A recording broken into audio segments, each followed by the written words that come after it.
आग्रह करता हूं भारत लिटरेचर फेस्टिवल की चीफ कन्वीनर दीपाली वशिष्ठ से कि वे आए और आचार्य प्रशांत को अंग वस्त्र से सम्मानित करें।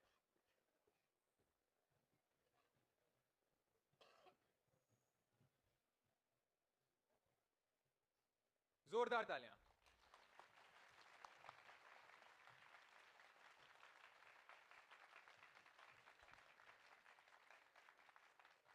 भगवान बुद्ध की प्रतिमा शांति, ज्ञान और करुणा का प्रतीक है, जो हमारे अतिथियों के विचारों की गहराई और समाज में उनके सकारात्मक योगदान को दर्शाती है।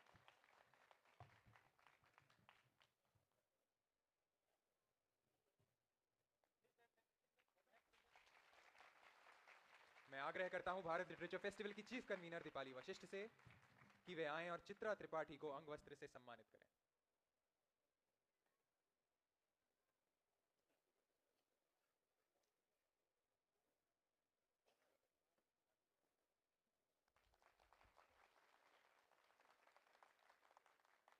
भगवान बुद्ध की प्रतिमा शांति, ज्ञान और करुणा का प्रतीक है, जो हमारे अतिथियों के विचारों की गहराई और समाज में उनके सकारात्मक योगदान को दर्शाती है।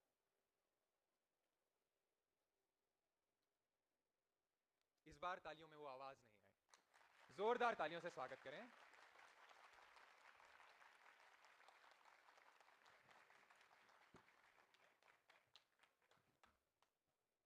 अब मैं कार्यक्रम को आगे बढ़ाने के लिए चित्रा त्रिपाठी जी से आग्रह चाहूंगा। एक बार सब खड़े होकर जोरदार तालियों के साथ फिर से स्वागत करते हैं।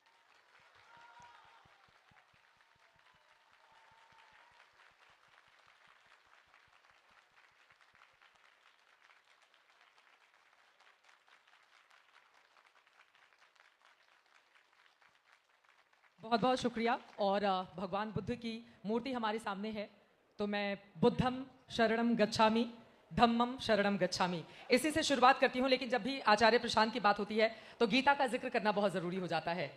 कर्मण्ये वाधिकारस्तु मा फलेषु कदाचन, कर्म किए जाओ बिना फल की इच्छा के। गीता का आपके जीवन पर क्या प्रभाव है? मैंने न जाने कितने आपके वीडियो देखे हैं, हर जगह गीता के संदेश को अलग अलग रूप में आप व्याख्या करते हुए दिखाई देते हैं। तो उसका संदेश क्या है? और उसके बाद यहाँ पर मैं देख पा रही हूँ बहुत कम उम्र के, यंग एज के यहाँ पर यूथ मौजूद हैं। हालांकि तालियां तो कम बजी हैं। जब तक इस प्रांगण के बाहर तालियों की गूंज नहीं जाए तब तक माना नहीं जाता है। और इधर वाले तो लग रहा है कि दिन भर काम करके थक चुके हैं, अब उनको कुर्सी नहीं मिली है तो वो क्या कर सकते हैं। सारा खेल ही कुर्सी का है जब हम दिल्ली में होते हैं। तो गीता के संदेश को युवाओं के सामने आप कैसे प्रस्तुत करेंगे? माइक। देखिए, हमें इंसान बनाती है गीता। तो आप अगर पूछें कि जीवन पर क्या प्रभाव पड़ा है गीता का, तो मैं कहूँगा जीवन ही गीता ने दिया है। प्रभाव किसी चीज़ पर तब पड़े जब वो चीज़ प्रभाव से पहले भी हो। जिनके जीवन में बोध साहित्य पहुंचा ही नहीं, मैं विनम्रता से कहता हूं उनके जीवन की अभी शुरुआत हुई ही नहीं। तो गीता जीवन को बेहतर नहीं बनाती है, गीता जीवन देती है। गीता हमें पैदा करती है।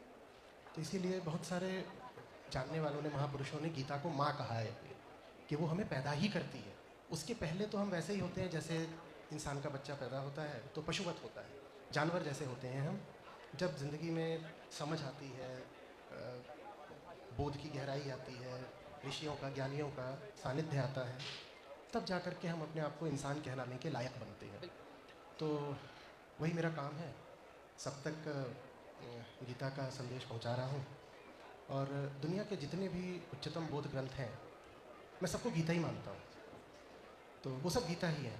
अलग अलग परिवेश की गीता, अलग अलग भाषाओं की, अलग अलग संदर्भों की गीता है वो।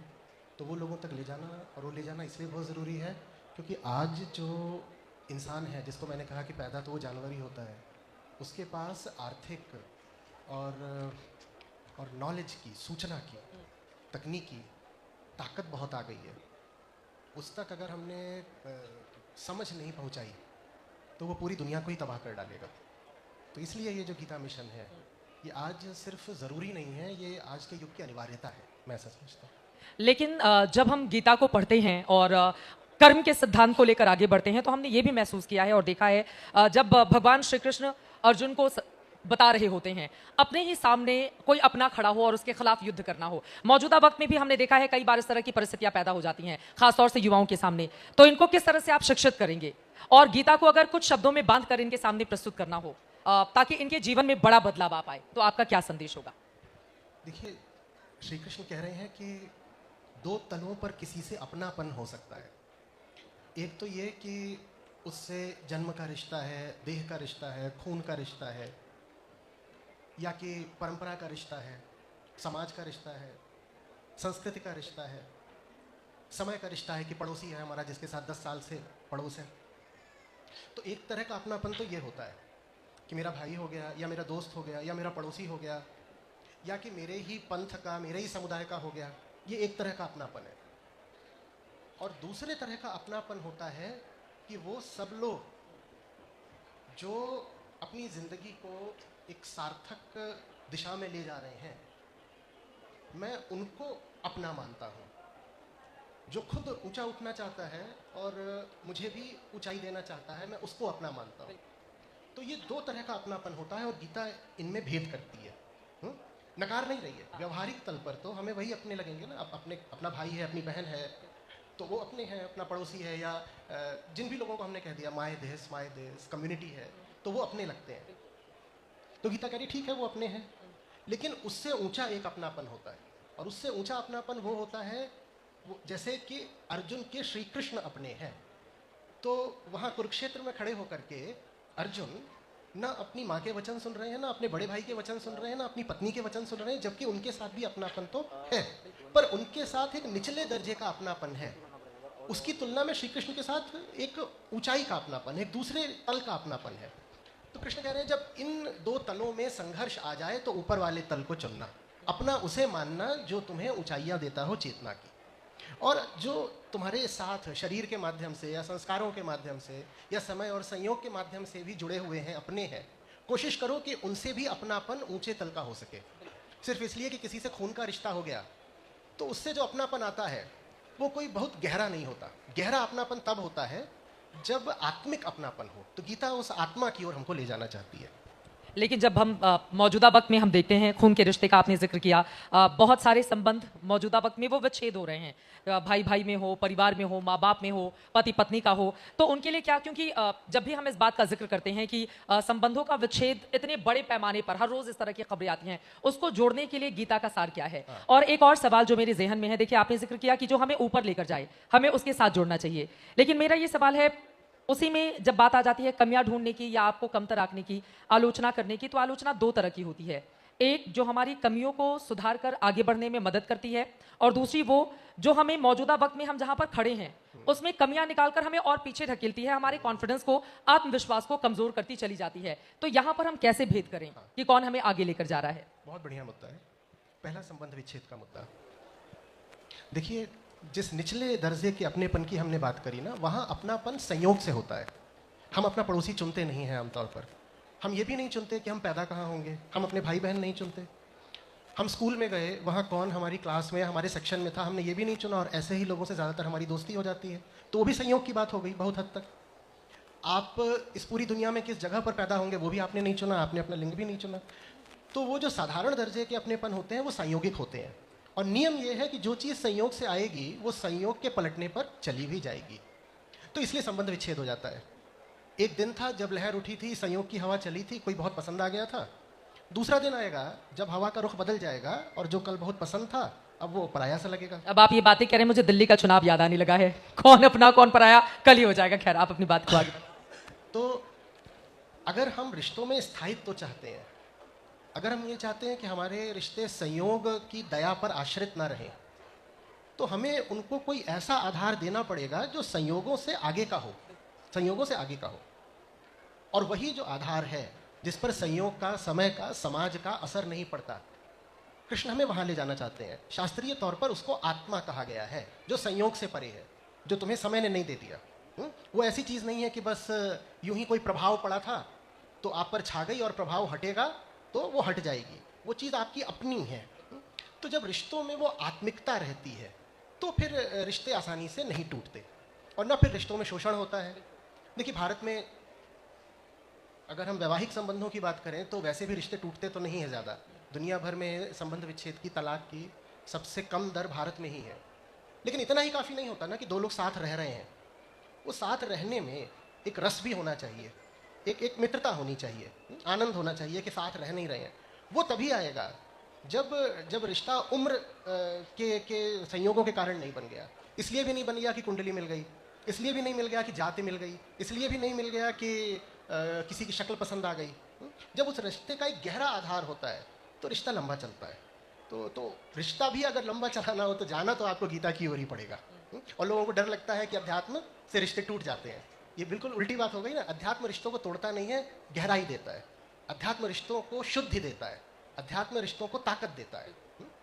और दूसरी चीज आपने क्या बोली थी संबंध विच्छेद के अलावा? अध्यात्म का आपने जिक्र किया, एक लाइन जोड़कर अगला सवाल मैं पूछ लेती हूँ। अध्यात्म से यकीनन मानसिक शांति भी मिलती है, जो अगर आप कहीं कार्य करते हैं तो भी बहुत जरूरी होता है, और परिवार के लिए भी, तो वो आपको मजबूती प्रदान करता है। मेरा ये सवाल है, आलोचना एक जो आपकी कमियों को सुधार कर आगे बढ़ने में मदद करती है, और दूसरी इतनी आलोचना कर देंगे लोग कि लगेगा कि मैं तो कुछ हूं ही नहीं, और हमारा कॉन्फिडेंस इतना कमजोर हो जाएगा कि आज हम जहां पर खड़े हैं हम उससे पीछे चले जाते हैं। तो इसका भेद कैसे करें?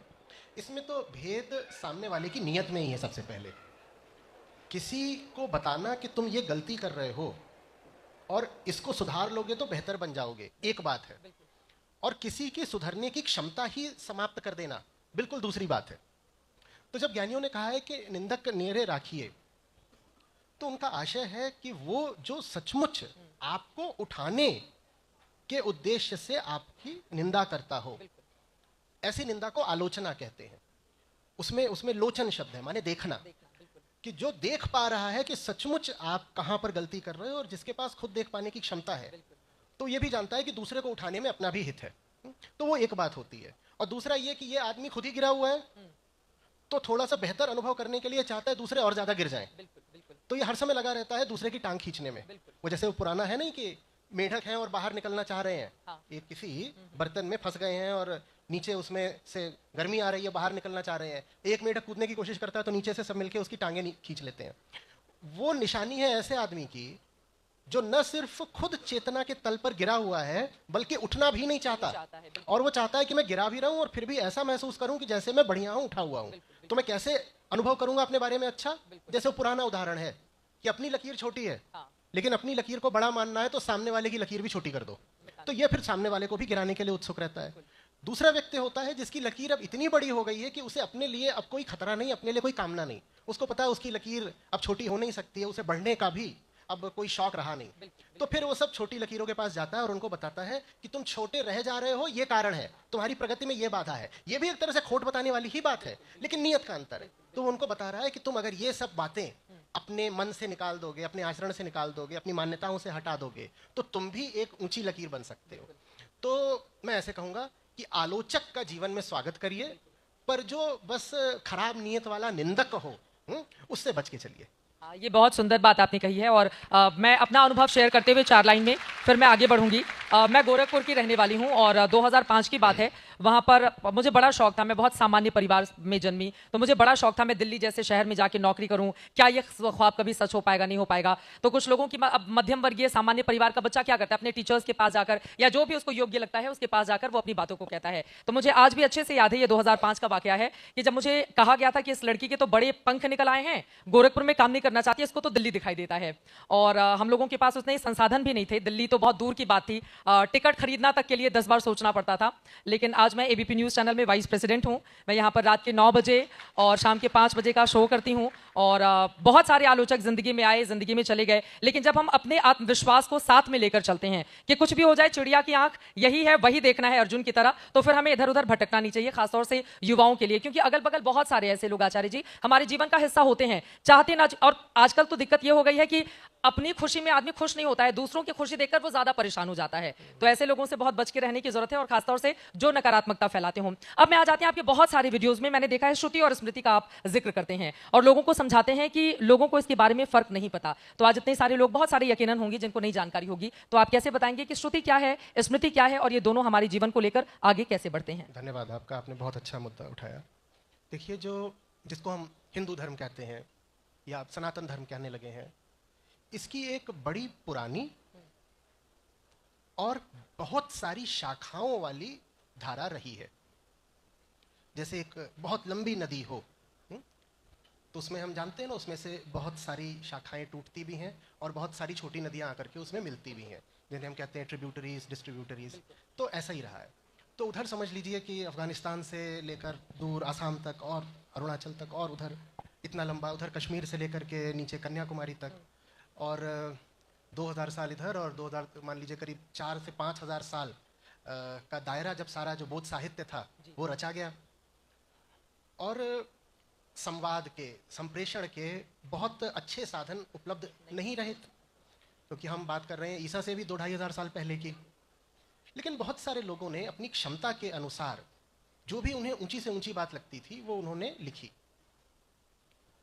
तो एक बहुत डाइवर्स किस्म का, कह लीजिए कि संकलन, कलेक्शन पैदा हो गया। तो फिर ऋषियों ने कहा कि इसमें से जो कोर, केंद्रीय बात है उसको अलग कर देते हैं और बाकी बातों को अलग कर देते हैं। रखते दोनों को हैं पर एक भेद पैदा कर देते हैं। जो कोर बात है, बिल्कुल जनमानस की भाषा में समझा रहा हूं, ताकि वरना श्रुति स्मृति ऐसा लगता है कि बहुत टेक्निकल बात हो गई, तो बहुत मैं उसको जमीनी तौर पर समझाने की कोशिश कर रहा हूं। तो जो कोर बात है उसमें कोई छेड़छाड़ हो ही ना सके, ये निश्चित किया गया। और जो दूसरी चीज है उसमें पूरी आजादी दी गई कि तुम्हें जो करना है करो। तो 2 अतियां निर्धारित करी गई, कुछ शास्त्र, कुछ किताबें एक तरफ कर दी गई और कहा गया कि इनको छेड़ मत देना। उनको कहा गया अपौरुषेय। अपौरुषेय माने ये इंसान की नहीं आई है। कहा गया कि ये इंसान की है नहीं, तो इंसान इनमें रद्दोबदल कैसे कर सकता है? इंसान इनका संपादन नहीं कर सकता, इंसान इनमें एक ध्वनि भी आगे से पीछे नहीं कर सकता। और दूसरी ओर एक बहुत विस्तृत संकलन साहित्य का रखा गया, जिसमें कहा गया कि आप जब चाहो जो चाहो जोड़ सकते हो। जिसमें हम कुछ नहीं बदल सकते, वो सनातन धर्म का मर्म है, वही सनातन धर्म है असली, और उसका नाम है श्रुति। उसका नाम है श्रुति। और बाकी वो सब कुछ जो अपौरुषेय नहीं है, माने इंसान ने रचा है, और इसलिए इंसान उसकी आलोचना भी कर सकता है और इंसान उस बात को और आगे भी ले जा सकता है, उसको कहा गया स्मृति। और नियम यह बनाया गया कि चूंकि श्रुति केंद्रीय बात है, तो स्मृति को हमेशा श्रुति से मेल बनाकर चलना पड़ेगा, क्योंकि केंद्रीय बात तो श्रुति है। तो स्मृति में आप जो चाहो, जिस तरह की चाहो बात कर सकते हो, आप जितनी चाहो नई किताब लिख सकते हो। ये बिल्कुल हो सकता है कि आज आप भी अपने ध्यान से, अपने बोध से कोई ग्रंथ लिखें और वो बहुत लोगों द्वारा स्वीकार किया जाए और लोग उसमें उपयोगिता पाएं, तो उसको भी स्मृति साहित्य में स्थान मिल जाए। तो स्मृति तो इंसानों के हाथ में है। संत साहित्य जो है वो भी स्मृति में आ जाता है, और जबकि संत साहित्य भी बहुत हाल का है, कुछ 100 साल पहले का है।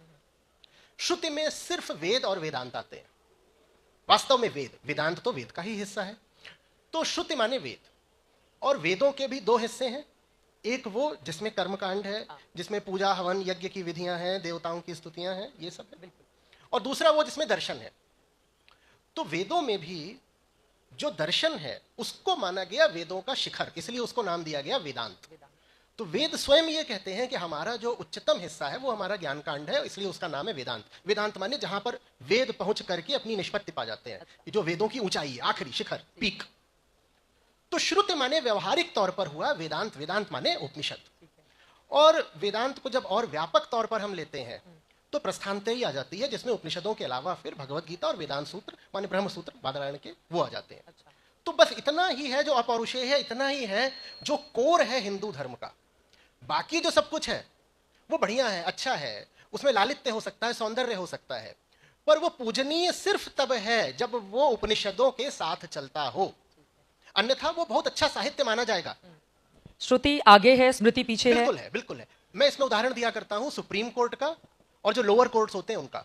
तो लोअर कोर्ट्स के पास भी ज्यूरिसडिक्शन होता है, वो भी अपने अधिकार का इस्तेमाल कर सकते हैं, जजमेंट पास कर सकते हैं, लेकिन लोअर कोर्ट्स को ऐसा जजमेंट नहीं दे सकते जो सुप्रीम कोर्ट के जजमेंट्स के खिलाफ हो। और लोअर कोर्ट ने ऐसा कोई जजमेंट दे दिया तो सुप्रीम कोर्ट भी निरस्त भी कर देता है उसको। तो श्रुति जो है वो सनातन धर्म का उच्चतम न्यायालय है। बाकी सब किताबें जो कुछ कहती हैं, कोई भी किताब हो स्मृति की, बाकी और उनमें सब हमारा इतिहास ग्रंथ आते हैं, हमारा षड्दर्शन आता है, हमारे पुराण आते हैं, ये सब कुछ आता है। तो कह रहे हैं ये अच्छी बातें हैं, ये सब है, इसमें कहानियां हैं बहुत सारी, ये है वो है, सब ये सारी बातें सुंदर हैं, पर हम उनको धार्मिक आध्यात्मिक पूजनीय सिर्फ तब मानेंगे जब वो उपनिषदों के साथ चलती हो। अगर स्मृति की बातें उपनिषदों के साथ नहीं चल रही तो फिर स्मृति को भी नहीं माना जाएगा। श्रुति अकेली है जिसको सदा मानना पड़ेगा अगर आप अपने आप को हिंदू बोलते हो तो।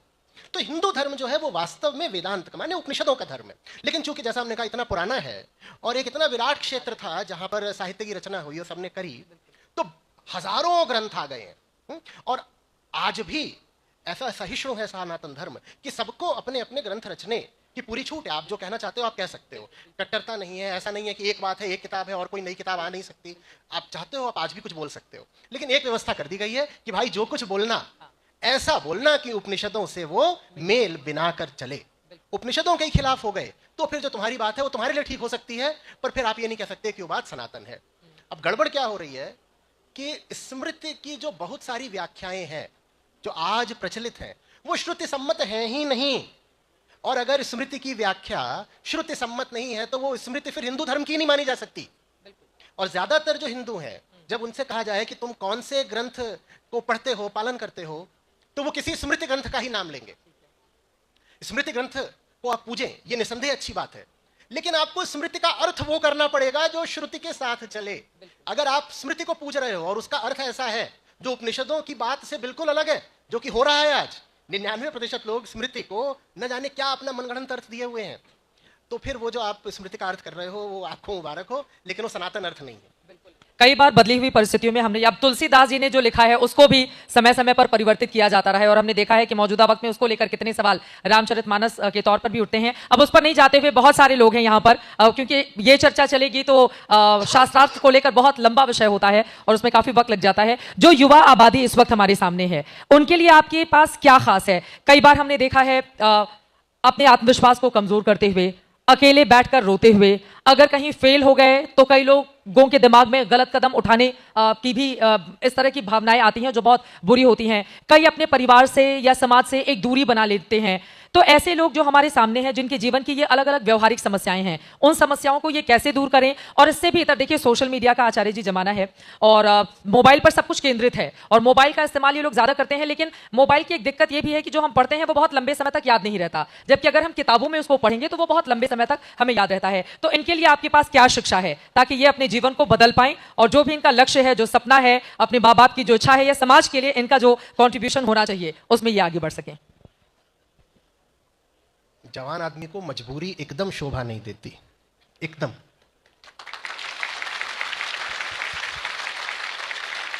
मजबूरी किसी को भी शोभा नहीं देती, पर खासकर मैं जवान आदमी की बात इसलिए कर रहा हूं क्योंकि आपके ऊपर तो न अभी आर्थिक कोई बंधन है, न आपके ऊपर अभी देह की बीमारी का बोझ है, न आप किसी अन्य तरीके से दबे हुए हो।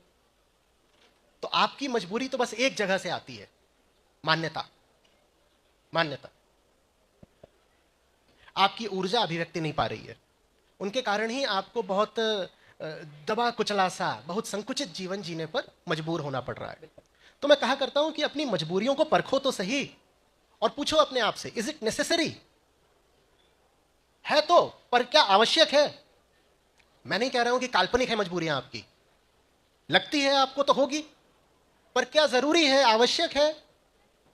अब आवश्यक में भी फंस जाओगे। कई लोग कह देंगे आवश्यक तो सब्जेक्टिव होता है, हमें लगता है आवश्यक है, तो अब मैं उसको, और क्या अनिवार्य है? Is it compulsory? और अगर नहीं है तो ये देखो कि आपकी मजबूरी फिर आपका चुनाव है। जो चीज अनिवार्य नहीं है पर है, इसका मतलब वो चुनी गई है, चुनी गई है ना।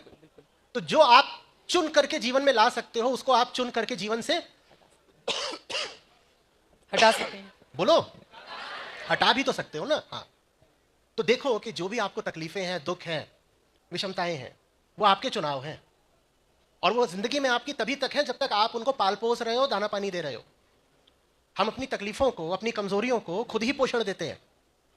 जिस दिन तुम अपनी कमजोरियों को, मजबूरियों को दाना पानी देना बंद कर दोगे, उस दिन ताकत अपने आप प्रकट हो जाएगी, बाहर आएगी। वेदांत कहता है ताकत बाहर से कहीं नहीं खोजनी पड़ती, ताकत तो स्वभाव है। ताकत स्वभाव है, सब ताकतवर है, यहां कोई नहीं बैठा है जिसमें ताकत नहीं है, ताकत स्वभाव है। लेकिन ताकत के ऊपर झूठ मूठ की कमजोरी, मान्यता हमने पकड़ रखी होती है जबरदस्ती। जिस दिन जो पकड़ रखा है कमजोरी बना करके उसको छोड़ देते हो, उस दिन वो जो ताकत है वो उद्भूत हो जाती है, वो मैनिफेस्ट करने लग जाती है अपने आप को। लेकिन हम उल्टा करते हैं, जवान लोग भी, दूसरे लोग भी। हम कमजोरी पकड़े पकड़े बाहर कहीं ताकत खोजने निकल पड़ते हैं। कमजोर तो रहेंगे, कमजोरी पकड़ रखी है अपनी, बड़ी प्यारी लगती है कमजोरी, मजबूरियों में बड़ी सुविधा लगती है। ऐसे थोड़ी मजबूरियां पकड़ी जाती हैं, उनसे कुछ सुविधा मिल रही होती है, तो वो सब तो पकड़ रखा है। लेकिन साथ ही साथ ताकत भी चाहिए। ताकत चाहिए तो अब क्या करेंगे? बाहर जाकर के ताकत खोजेंगे, कहेंगे I will be an achiever, I will go out and B strong. बाहर कुछ नहीं मिलेगा। जो भीतर अपने दुर्बलता, झूठ मूठ, जबरदस्ती पकड़ रखी है, उसको गौर से देखो और देखो कि विकल्प है उसको छोड़ने का, छोड़ दो। यही है। बहुत सुंदर बात आपने कही है। और आपकी बातों को आगे बढ़ाते हुए 2 लाइनें मुझे याद आ रही हैं, खासतौर से युवाओं के लिए, कि तकाजा है वक्त का कि तूफान से जूझो, कहां तक चलोगे किनारे किनारे। तो जिंदगी में जब भी इस तरह की विपरीत परिस्थितियां आए, जब लगे कि ये राह बहुत कठिन नजर आती है, आपके खुद के भीतर का आत्मविश्वास ही आपको लेकर जाएगा। कोई कितना भी देखे, जो भी सफल व्यक्ति है, कोई आपकी जान पहचान का हो सकता है, कुर्सी पर ले जाकर थोड़ी देर के लिए बिठा दे, लेकिन वहां पर बैठे रहने के लिए, इसके लिए तो आपको योग्य होना पड़ेगा। और वो योग्यता आपको खुद के भीतर से लेकर आनी पड़ेगी, वो क्रिएट नहीं की जा सकती है। उसके लिए आपको खुद मेहनत करनी होगी। अच्छा, मेहनत शब्द का मैं इस्तेमाल कर रही हूं, तो मेहनत करने से आज का युवा पता नहीं क्यों वो भागता है। एक तो ये मोबाइल, मतलब बहुत अच्छी चीज है, हमारा भी सारा काम इसी मोबाइल पे होता है, देश के किसी कोने में रहे, विदेश में रहे, कहीं पर भी। लेकिन मोबाइल एक तरीके से हमारे जीवन का अहम हिस्सा है, तो बहुत सारी चीजें हमसे छीन के भी लेकर जाता है। मैं अभी प्रयागराज कुंभ से आ रही हूँ, आज सुबह सुबह ही मैं वहां से लौटी हूँ। तो कल रात को तकरीबन 1:30 बजे के आसपास मैं अलग अलग हिस्सों में प्रयागराज में जाकर देख रही थी। तो मैंने देखा कि रात में जो छोटी छोटी दुकानदार में, तो उनको हटा दिया जा रहा है भारी भीड़ की वजह से। रात में वो लोग दुकानें लगा रहे हैं और लोग कम आते हैं रात में खरीदारी के लिए, तो ज्यादातर लोग वहां पर बैठकर मोबाइल में कोई लूडो खेल रहा है, कोई यूट्यूब देख रहा है, कोई अलग सोशल मीडिया पर है। तो मुझे देख के वो बहुत अच्छा लगा कि चलो। लेकिन जब ऑनलाइन क्लासेस होते हैं तो पता चलता है 15 मिनट बच्चा ऑनलाइन क्लास कर रहा है, 15 मिनट वो गेमिंग खेल रहा है, या इन्हीं लोगों में 15 मिनट ये कुछ पढ़ाई कर रहे हैं और 15 मिनट जाकर सोशल मीडिया झांक लेते हैं। तो इसमें सुधार कैसे लेकर आया जाए? और सोशल मीडिया के जमाने में क्या आपको लगता है कि कितना वक्त उस पर गुजारना चाहिए और कितना उससे दूरी बनाकर रखनी चाहिए? अच्छा, जो पहला हिस्सा था आपकी बात का, मेहनत को लेकर के था कि आज का युवा मेहनत से क्यों कतराता है। वो इसलिए कतराता है क्योंकि जिनको उसने मेहनत करते देखा है, उनको बिल्कुल बिना दिमाग की मेहनत करते हुए देखा है। भारतीय आदमी बहुत मेहनत करता है आज भी। मैं बिल्कुल जो जेनजी है अभी उनकी नहीं बात कर रहा, पर जो आम भारतीय है बहुत मेहनत करता है, दिन भर खटता है। पर जो आज का लड़का है, लड़की है, वो जब उन लोगों को देखते हैं तो कहते हैं कि ये इतनी मेहनत कर रहा है, इसको मिल क्या रहा है। तो ये जो मेहनत कश लोग हैं, ये फिर जवान लोगों के आदर्श तो नहीं बन पाते, और बनना भी नहीं चाहिए। क्योंकि जो मेहनत कर रहा है वो अंधी मेहनत कर रहा है। वो शायद इतनी मेहनत कर इसलिए रहा है क्योंकि वो सही काम का खतरा नहीं उठाना चाहता। तो वो कहता है कि एक सुरक्षित काम करूंगा, भले ही उसमें दिन भर गधे की तरह खटना पड़े। अब गधा भी बहुत मेहनत करता है, कोई गधे को क्यों आदर्श बनाएगा, भले ही गधा बहुत मेहनती हो। तो एक और पे तो ऐसे लोग हैं जो मेहनती हैं पर जिनकी मेहनत अंधी मेहनत है, उस मेहनत में कोई बोध नहीं है। और दूसरी ओर उसने देखा है कि सफल वो सारे लोग हैं जिन्होंने कभी कोई मेहनत करी ही नहीं, बस चालाकियां करी हैं, बस झूठ बोले हैं, वो एकदम सफल हैं। और बहुत बहुत जगहों पर, यहां भी, वहां भी, भारत में भी, दुनिया में भी बिल्कुल शीर्ष पर बैठ गए हैं, बहुत कम मेहनत करके और बहुत ज्यादा चालाकियां करके और ये सब करके। दोनों ही स्थितियों में जवान आदमी कहता है मेहनत करके क्या मिलेगा। हम इनको भी देख रहे हैं जो मेहनत करते हैं और ये मेहनत करके बस गधे बने, और हम उनको भी देख रहे हैं जो मेहनत नहीं करते हैं और मेहनत ना करके और सब तरह की कुटिलताएं करके वो शीर्ष पर पहुंच गए। तो कहते हैं मेहनत मैं भी नहीं करूंगा। लेकिन जानने वालों ने जो हमें समझाया है वो बात ना इधर की है ना इधर की है, वो बात कुछ और है। वो कहते हैं मेहनत तो पूरी चाहिए लेकिन समझदारी के पीछे, और जो समझदारी ज्ञान से थोड़ा कतराते हो तो कह दीजिए प्रेम के पीछे। जिंदगी में इश्क लाओ और फिर वो कमर तोड़ मेहनत करवा ही देगा। हम कौन से इश्क की बात कर रहे हैं? हाँ, यही मुझे लगा कि क्लियर करना बहुत जरूरी है, वरना पता चले कि यहाँ से जाने के बाद न जाने किस राह पे ये लोग चल पड़े। हाँ, पता नहीं फिर कौन से इश्क की और कौन से कमर तोड़ की बात कर रहे हैं। तो हम कौन से इश्क की बात कर रहे हैं? ये बात हो रही है पारमार्थिक तल की। हाँ, कि जो भीतर बैठा हुआ है अहम, उसका सच्चाई के प्रति जो झुकाव होता है वो इश्क कहलाता है। फिल्मी इश्क की बात नहीं हो रही है ना, जो लोक संस्कृति का प्रेम है उसकी बात नहीं हो रही है कि मैंने तुमको दिल दे दिया, गुलाब का फूल ले लो, उसकी बात नहीं हो रही है। तो जिंदगी में जब ऊंचाई के लिए आकर्षण आ जाता है, लगाव झुकाव आ जाता है, जिसको हम इश्क बोल रहे हैं, वास्तविक प्रेम बोल रहे हैं, तो फिर मेहनत अपने आप हो जाती है। तो मेहनत बहुत जरूरी है, पर अंधी मेहनत हमें सिर्फ गधा बनाती है। अंधी मेहनत से बचो पर मेहनत से मत बचो। मेहनत तो करनी पड़ेगी, पर मेहनत ऐसे ही मत करने लग जाना कि कहीं भी लग गए मेहनत करे जा रहे हैं करे जा रहे हैं करे जा रहे हैं। नहीं, ये मत करने लग जाना, ये मत करने लग जाना। इतनी प्रजातियां हैं दुनिया में, इंसान की अकेली प्रजाति है जो कमरतोड़ मेहनत करती है। पशु पक्षी कोई उतनी नहीं मेहनत करते इतना इंसान करता है, लेकिन इंसान से ज्यादा बदहाल भी कोई नहीं है। तो बेकार की मेहनत मत करने लग जाना। खोजो कि क्या है जिसके पीछे जान भी दी जा सकती है, और फिर उसके लिए जीकर दिखाओ, वो होती है असली मेहनत। और इसको अगर थोड़ा और आगे बढ़ाते हुए, जिस काम को हम प्यार करते हैं, जिसके बगैर हम रह नहीं पाते, जिसके कारण हमको नींद नहीं आती है, लगता है कि बस ये मिल जाए, ये जो काम है उससे हम, कई बार हमने वो 3 इडियट मूवी में भी देखा है कि परिवार वाले कुछ और बनाना चाहते हैं, हम कुछ और बनना चाहते हैं, और कई बार अगर उससे नहीं निकल पाते हैं तो पिस के रह जाते हैं, और फिर ना हम इधर के रहे ना उधर के। तो बहुत जरूरी है अपने जीवन में कि जो भी लक्ष्य हम निर्धारित करें उससे प्यार करें। अगर हम उससे प्यार कर रहे हैं, उसी प्रेम का, हालांकि फरवरी का महीना भी चल रहा है, बहुत सारे लोगों की अपनी अपनी प्लानिंग भी होगी, लेकिन यहां पर उस प्यार की बात हो रही है जो आपका लक्ष्य है। अगर अपने लक्ष्य से आप प्यार करते हैं तो उसके लिए अगर आप जी तोड़ मेहनत भी करेंगे, थोड़ा कम भी करेंगे, लेकिन उसको लेकर जो पैशन होगा ना, वो दिन भर आपको उसी की तरफ आकर्षित करता रहेगा। तो आपको फिर अलग से कुछ जोड़ने की जरूरत नहीं होगी, वो खुद ब खुद हो जाता है। अब मैं आ जाती हूं उस सवाल पर। आप देखिए, बहुत सारे लोग परिवार से घिरे होते हैं, फैमिली के लोग कुछ और चाहते हैं, या आपने कहा कि अभी की जो युवा पीढ़ी है उसके पास बहुत सारे माध्यम हैं, लेकिन कई लोग पैसों के संघर्ष से गुजरते हैं, कई पारिवारिक संघर्ष से गुजरते हैं। अभी हमारी बच्चियां बहुत आगे बढ़ रही हैं, लेकिन फिर भी हमने देखा है अभी भी हमारे समाज में है, बच्चे लड़के और लड़कियों में भेद किया जाता है, परिवार वालों से भी और सोसाइटी के तौर पर भी। दिल्ली या बड़े शहरों की बात नहीं हो रही है, लेकिन हम लोग इतनी रिपोर्टिंग करते हैं, गांवों में हमने देखा है। मैं जातिवाद पर भी आऊंगी, जिसको लेकर मौजूदा वक्त में अलग अलग नैरेटिव चल रहा है। तो उनके लिए आपका क्या संदेश है? उसको कैसे अपने आप से दूर रखें, और अपने जीवन को आगे बढ़ाने में क्या चीजें हमें मदद कर सकती हैं? देखिए, इंसान है अगर आप, तो अपने खिलाफ जो कुछ बड़ी से बड़ी मूर्खता का और हिंसा का आप काम कर सकते हैं, उन कामों में से एक ये है लिंग आधारित भेदभाव। क्योंकि इंसानों में 50% तो महिलाएं ही हैं। उनसे आप भेदभाव कर रहे हो तो माने आप उनको जानोगे ही नहीं कभी। और अगर नहीं जानना है किसी को तो बहुत जरूरी हो जाता है कि अपनी आंखें खराब कर ली जाए। भाई, एक आध कोई चीज हो, ये पूरा पेविलियन है, इतना बड़ा है, यहां मैं कह दूं कि मुझे ये यहां पर ये तौलिया रखा हुआ है, इसको नहीं जानना है, तो मैं ये कर सकता हूं कि मैं हर तरफ देखूंगा, मैं इस तौलिए की तरफ नहीं देखूंगा, उपेक्षा कर दूंगा, दिखाई ही नहीं देगा, तो जानने की नौबत नहीं आएगी। पर यहां पर मान लीजिए 50% लड़कियां महिलाएं मौजूद हैं, और मैं कह दूं कि मुझे इनको नहीं जानना है, इनके विषय में अपनी मान्यताएं रखनी है बस, तो वो हो नहीं पाएगा। क्योंकि मैं जहां भी देखूंगा ये दिखाई देंगी, ये 50% है, इनकी उपेक्षा करना संभव ही नहीं है। इन्हीं से पैदा होते हैं, घर में भी यही है, बाहर भी, तो उपेक्षा तो की नहीं जा सकती। पर मैंने तो तय कर रखा है कि ये जो है ये हीन होती हैं, इंफीरियर होती हैं, और मेरे मन में इनके लिए मान्यताएं हैं, इन्हें घर में बंद करके रखो। यूरोप के कई देशों में उन्हें अभी 20-40 साल पहले तक वोट देने का हक नहीं था, ड्राइविंग लाइसेंस नहीं मिलता था, तो मैं मान के चल रहा हूं इन्हें गाड़ी चलाना नहीं आता, इन्हें वोट देना नहीं आता, इन्हें कुछ नहीं आता। तो उसके लिए फिर जरूरी हो जाएगा कि मैं अपनी आंखें ही फोड़ लूं। क्योंकि अगर मैंने इनको गौर से देख लिया तो इनकी सच्चाई दिख जाएगी, और सच्चाई ये है कि हीन तो नहीं है, हीन तो नहीं है, और मुझे मानना जरूरी है कि ये हीन है, मुझे मानना जरूरी है कि ये हीन, और जहां देखो यही दिखाई देती है, तो मेरे लिए जरूरी हो जाएगा कि मैं अपनी आंखें ही खराब कर लूं। और जो अपनी आंखें खराब कर लेगा उसने तो अपनी जिंदगी खराब कर ली ना, उसे अब महिलाएं छोड़ दो, कुछ भी ठीक से नहीं दिखाई देगा।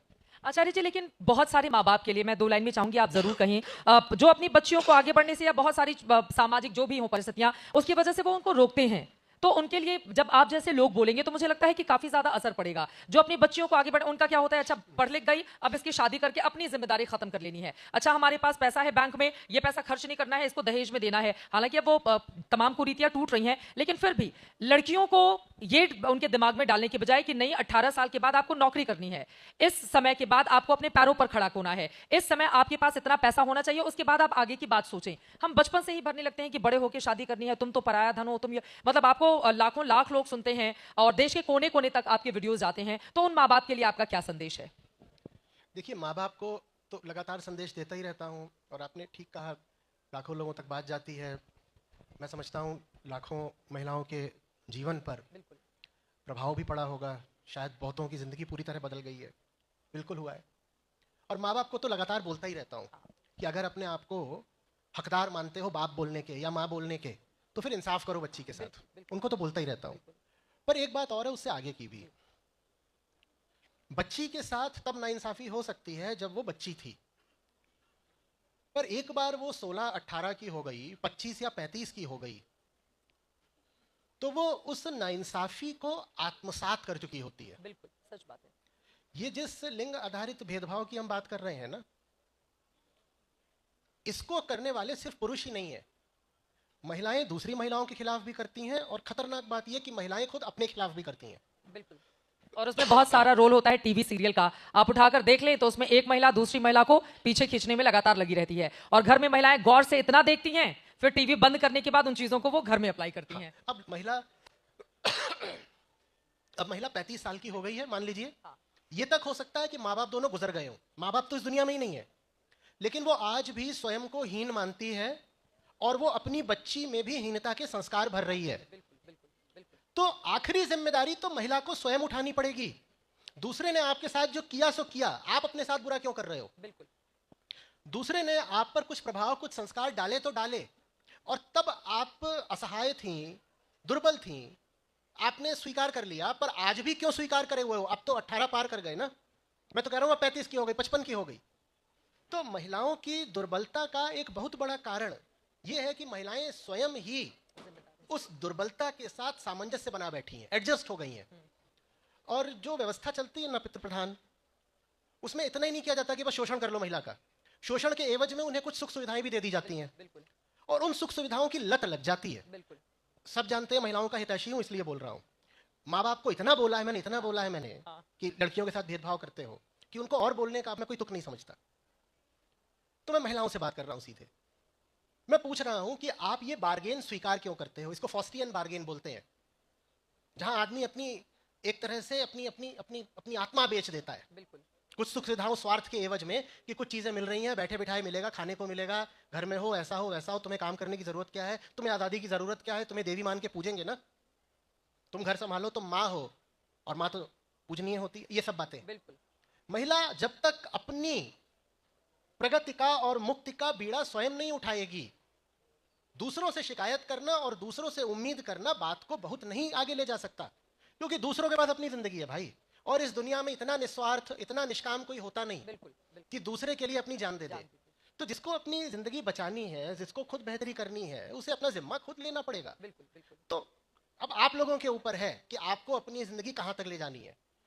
पुरुष की शिकायत, पति की शिकायत, माँ बाप की शिकायत, व्यवस्था की शिकायत, इतिहास से शिकायत, परंपरा संस्कार की शिकायत, वो सारी शिकायतें जायज हो सकती हैं, लेकिन उन शिकायतों से मुक्ति नहीं मिलने वाली। शिकायत कर करके आज तक कोई नहीं तरा, जबकि उन शिकायतों को मैं नहीं कह रहा आपकी शिकायतें गलत है, आपकी शिकायतें बिल्कुल ठीक हो सकती हैं, पर अब शिकायत करना बंद करते हैं और संघर्ष करना शुरू करते हैं। जिसे आजादी चाहिए उसे संघर्ष करना पड़ेगा। ये बहुत सुंदर बात आपने बोली है, और यकीनन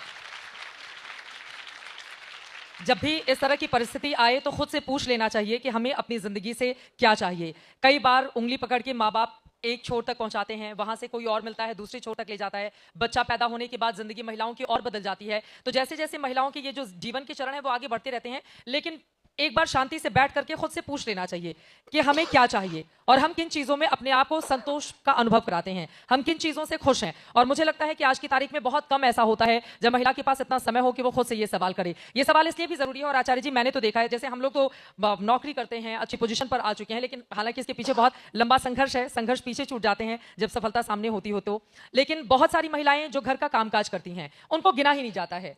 जैसे मैं अपनी मम्मी, वो नौकरी नहीं करती थी, लेकिन सुबह से लेकर सुबह 4 बजे से लेकर रात के 10-11 बजे तक लगातार वो करती रहती थी। लेकिन अगर पिताजी कमा के आएंगे तो सारा ख्याल उनका रखा जाएगा, और घर में अगर किसी के भी अगर हाउसवाइफ हैं तो कहा जाता है तुम करती क्या हो, दिन भर तो घर पे रहती हो, इस तरह का ताना दिया जाता है। जबकि सच्चाई ये है कि हम अगर एक दिन घर में खाना बनाने वाली या झाड़ू पोछा करने वाली नहीं आए तो हमारी जिंदगी क्या होती है, दिन भर वही करते हुए खट जाती है। उनको बहुत कमतर आंका जाता है। तो उनके लिए क्या है संदेश आपका कि आप कम से कम, हमें पुरुषों से आगे नहीं जाना है, हमें पुरुषों के बराबर रहना है, चाहे वो घर में काम करने वाली महिला हो, ऑफिस में काम करने वाली महिला हो, या यहाँ पर बैठी हुई महिलाएं या लड़कियां या बेटियां हों। जी, मैंने घर में रहने वाली महिलाओं को पुरुषों से ज्यादा काम करते हुए देखा है। सच बात है। मैंने बाहर काम करने वाली महिलाओं को घर में आ करके अपनी दूसरी पारी शुरू करते हुए देखा है कि बाहर का काम कर लिया, अब घर का काम शुरू करो। मैंने घर में रहने वाली महिला को सबको खाना खिलाने के बाद खुद खाते हुए देखा है। मैंने देखा है कि कई बार कैसे, अब तो ठीक है लोगों के पास पैसा आ रहा है, लेकिन फिर भी भारत की बहुत बड़ी जनसंख्या है अनुपात में, जहां पर बाई के और धोबी के पैसे बचाने के लिए, हाँ, सही और बात ज़्यादा नहीं, बिल्कुल। 500, 1000, 1500, 2000 बचाने के लिए वो अपने दिन के 2 घंटे लगाने को तैयार हो जाती हैं, भले ही डिटर्जेंट से हाथ उनका कैसा भी हो जाए। बिल्कुल बिल्कुल। मैंने ये सब होते हुए देखा है। मैं चाहूं तो अभी सहानुभूति के तौर पर उनसे बोल सकता हूं कि तुम्हारे साथ बहुत बुरा हो रहा है, और उनकी हालत देखता हूं तो बहुत बुरा लगता है। मैं उनसे कह सकता हूं कि मुझे तुम्हारे लिए रोना आ रहा है, पर यह बोलने से कुछ होगा क्या? वो निसंदेह घर में बिल्कुल गाय की तरह बंधी हुई है, और बिल्कुल जैसे घर में हम किसी पशु को बांध लेते हैं और उसमें अपना ही स्वार्थ हम देखा करते हैं, वैसा ही उसका हाल होता है। भारत के बहुत सारे घरों में यही हाल है। बहुत बुरा लगता है, लेकिन मैं पूछ रहा हूं कि सहानुभूति व्यक्त करने से कुछ होगा क्या? ये तो उसको भी पता है कि उसका हाल बुरा है। मैं जाकर के बस वहां पे कह दूं, अरे माय कॉमिजरेशंस, मुझे बड़ी संवेदना है आपसे, इससे कुछ होगा क्या? तो सहानुभूति व्यक्त करने का समय गया। अब मैं उनसे दूसरा सवाल पूछना चाहता हूं। मैं पूछना चाहता हूं कि जब तुम्हारे काम की कद्र नहीं, तो तुम कद्र जताते क्यों नहीं? बिल्कुल। जहां तुम्हारे काम का कोई मूल्य नहीं, तो तुम वो काम करे क्यों जा रहे हो? कहीं ऐसा तो नहीं कि तुम्हारा अपना डर ही है जो तुमसे वो काम करवा रहा है? और झूठ मत बोलना कि प्रेम के नाते कर रहे हो, क्योंकि ये तो कोई प्रेम होता नहीं जो 100 तरह का अत्याचार और अन्याय बर्दाश्त कर ले। बिल्कुल। तुम घर में हर तरह की उपेक्षा झेलते हो, जो कि कई बार क्रूरता जैसी होती है, तुम उसको झेलते हो, और तुम्हारी हालत देख करके कोई भी थोड़ा संवेदनशील आदमी हो तो रो पड़े। तुम ये जो इतनी अपनी दुर्दशा घर में कराते हो, झूठ मत बोलो कि प्रेम के नाते कराते हो। मत कहो कि मुझे परिवार से बड़ा प्रेम है इसलिए ये मैं सब अपनी दुर्दशा बर्दाश्त करती हूं। मैं पूछ रहा हूं, कहीं ऐसा तो नहीं कि सिर्फ डर है जो तुमको तुम्हारा जायज हक मांगने नहीं देता? और डर तो किसी हालत में सही नहीं हो सकता। अध्यात्म का केंद्रीय विषय ही यही है कि डर से कैसे मुक्ति मिले। आप उपनिषदों के पास जाएं और आप कहें कि मैंने ये सीखा कि बिना डरे कैसे जीना है, यही उनकी केंद्रीय बात है, तो आपने गलत नहीं कहा। उपनिषद बस यही सिखा रहे हैं कि बिना डर के कैसे जिया जा सकता है। तो अगर आप गृहिणी हैं और आप घर में सिर्फ डर की वजह से खटती रहती हैं, और डर और लालच, स्वार्थ, ये एक ही सिक्के के दो पहलू होते हैं। बिना स्वार्थ के कभी डर होता नहीं। तो चाहे आपको डर हो चाहे स्वार्थ हो, वो एक ही बात है। तो आप गृहिणी हैं और आप अपने साथ 100 तरह की दुर्दशाएं स्वीकार कर रही हैं, तो मैं चाहता हूं कि आप देखें कि इसमें आपके स्वार्थ कहां छुपे हुए हैं, इसमें आपका डर कहां बैठा हुआ है। आपका डर है जो अंततः आपका शोषण कर रहा है, कोई बाहर वाला नहीं। बाहर वाले को दोष दोगे तो बहुत होगा, अधिक से अधिक सहानुभूति मिल जाएगी, और सहानुभूति देने में मेरी कोई रुचि नहीं है। सहानुभूति देने वाले तो बहुत होते हैं, आके अरे अरे अरे बड़ा बुरा हो रहा है आपके साथ, क्या बताएं, हाउसवाइफ्स इतना काम करती हैं पर कभी उनको क्रेडिट नहीं मिलता। अरे ये जीडीपी कैलकुलेट करने का तरीका ही बहुत बेकार है, हाउस होल्ड वर्क को जीडीपी में काउंट नहीं किया जाता। ये सब लिप सर्विस है, इससे कुछ नहीं होता। ये सब करने से जो घर में खट रहा है उसकी हालत में सुधार हो जाता है क्या? वो तो बस घर में ये कर रहा है कि दिन भर आलू के पराठे और धनिया टमाटर की चटनी बना रहा है दूसरों के लिए, और जिनके लिए पराठे और धनिया टमाटर की चटनी बन रही है वो खा पी के निकल जाते हैं, दुनिया देखते हैं, करियर आगे बढ़ाते हैं, घूमते हैं फिरते हैं, सब तरीके से जो भी उनकी प्रगति है, विकास है, करते हैं। और ये अगले दिन के लिए फिर से आलू छीलना शुरू कर देती हैं और चना भिगोना रख देती हैं। तुम ये अपने साथ करवा रही हो, तुम इंसान हो, तुम क्यों करवा रही हो अपने साथ ये? किसी दूसरे को दोष हम बिल्कुल दे सकते हैं, पर दूसरे को दोष देके क्या मिलेगा बोलो? हर आदमी अंततः अपनी स्थिति के लिए और अपनी बेहतरी के लिए खुद जिम्मेदार होता है ना। अकेले आए थे, अकेले जाना है, किसी दूसरे पर कितनी हम आशाएं टिकाएं? तो अपनी जिम्मेदारी खुद उठाइए और देखिए आपको अपने लिए क्या करना है। और थोड़ा बोलना भी सीखना होगा। लगातार खटते जाने के मुकाबले थोड़ा हम किन चीजों से परेशान हैं, क्या परिस्थितियां हमारे सामने हैं, ये घर वालों को बताना होगा। और जी मुझे लगता है बोलती तो खूब है ये, लेकिन बोल के ही रुक जाती हैं। घर में जब महिला दुखी होती है तो बोलती तो बहुत है, और जो घर के बाकी लोग होते हैं उसको बोलने देते हैं। कहते हैं इसका बोलना कुकर की सीटी की तरह है, प्रेशर रिलीज हो जाता है, वो चिल्ला लेगी, इधर उधर कर देगी, रसोई में बर्तन पटक देगी और शांत हो जाएगी। मैं कह रहा हूं बर्तन पटकने भर से शांति नहीं आनी चाहिए, जंजीरें तोड़े बिना शांत मत हो जाना। ये जो हमने एक स्टीरियोटाइप भी बना रखा है ना, द टॉकेटिव फीमेल, कि महिलाएं बोलती ज्यादा है, बोलती ज्यादा है। वो इसीलिए ज्यादा बोलती हैं क्योंकि बोलने के अलावा उनके पास कुछ है नहीं। तो उनकी जितनी कुंठा है, उनके भीतर जितना आक्रोश है, उसको बस वो शब्दों से व्यक्त करती हैं। उसके अलावा अब समय आ गया है कि कर्म के माध्यम से अपना आक्रोश व्यक्त किया जाए और अपना स्थान हासिल किया जाए। और ये खास तौर से आप जितने लोग यहाँ पर मौजूद हैं, जब भी हम पलट के अपनी माँ को देखते हैं जो हाउसवाइफ हैं खास तौर से, तो उन्होंने हमारी जिंदगी में क्या बदलाव लाया है, एक समय के बाद हम उसको भूलने लगते हैं। हमें लगता है कि नहीं, ये तो इनका काम ही था, हमें पाल पोस कर अपनी रातें खराब करके हमें आगे बढ़ाना। लेकिन पलट कर जब आप देखेंगे तो पाएंगे कि उन्होंने अपनी जिंदगी को जितना सैक्रिफाइस किया है ताकि आप अपने सपने को सच कर पाएं, तो उनके प्रति आप ऋणी जरूर रहें, आभार जताएं। और रिश्ते पे एक आखिरी सवाल, उसके बाद मैं अब कुंभ और अमृत को लेकर कुछ सवाल है मेरे मन में, वो जानूंगी। आखिरी सवाल रिश्ते से जुड़ा हुआ ये है, बहुत सारे युवा जो दिन भर मोबाइल में लगे हुए हैं, अपने आप में बिजी हैं, दोस्तों के साथ हैं, यहाँ हैं वहाँ हैं, अगर कहीं बाहर रहते हैं, या युवा ही नहीं, बहुत सारे ऐसे लोग जो नौकरी की तलाश में बाहर चले गए, बाहर रहते हैं परिवार के साथ, माँ बाप पीछे छूट जाते हैं, छोटे शहर में, गाँव में, या अकेले बड़े बड़े घरों में भी। उनके लिए क्या संदेश है? बहुत सारे ऐसे लोगों को मैं जानती हूँ जो पलटकर अपने ही माँ बाप को फोन करने में 10 बार सोचते हैं, या बहुत सारे इसमें भी लोग होंगे उनको नहीं याद होगा कि आखिरी बार हमने अपने माँ बाप को फोन करके उनके दिल की बात कब सुनी थी या कब जानी थी। तो ऐसे लोगों के लिए आपका क्या संदेश है? देखिए, जब तक इंसान के भीतर गीता नहीं आती ना, गीता से मेरा आशा है बोध ग्रंथ, सामने बैठे हुए हैं महात्मा बुद्ध, उनकी बात को भी मैं गीता में ही गिनूंगा, वो भी गीता है। तो जब तक इंसान के भीतर गीता नहीं उतरती ना, तब तक इंसान स्वार्थ का पुतला भर रहता है, सिर्फ स्वार्थ। तो माँ बाप से जो लेना था ले लिया, और उसके बाद अपने रास्ते चल दिए, और उसके बाद माँ बाप के लिए अगर कुछ करा भी तो इसलिए कि कुछ नहीं करेंगे तो समाज थूकेगा, या कि इसलिए कर दिया कि परंपरा और संस्कार ने सिखाया है कि माँ बाप के प्रति ड्यूटी, रिस्पॉन्सिबिलिटी, कर्तव्य है, प्रेम के नाते नहीं, बस कर्तव्य के नाते। और बहुत अंतर है ना, प्रेम के नाते किसी लिए कुछ करना और कर्तव्य के नाते करना, ये बहुत अलग बातें हैं।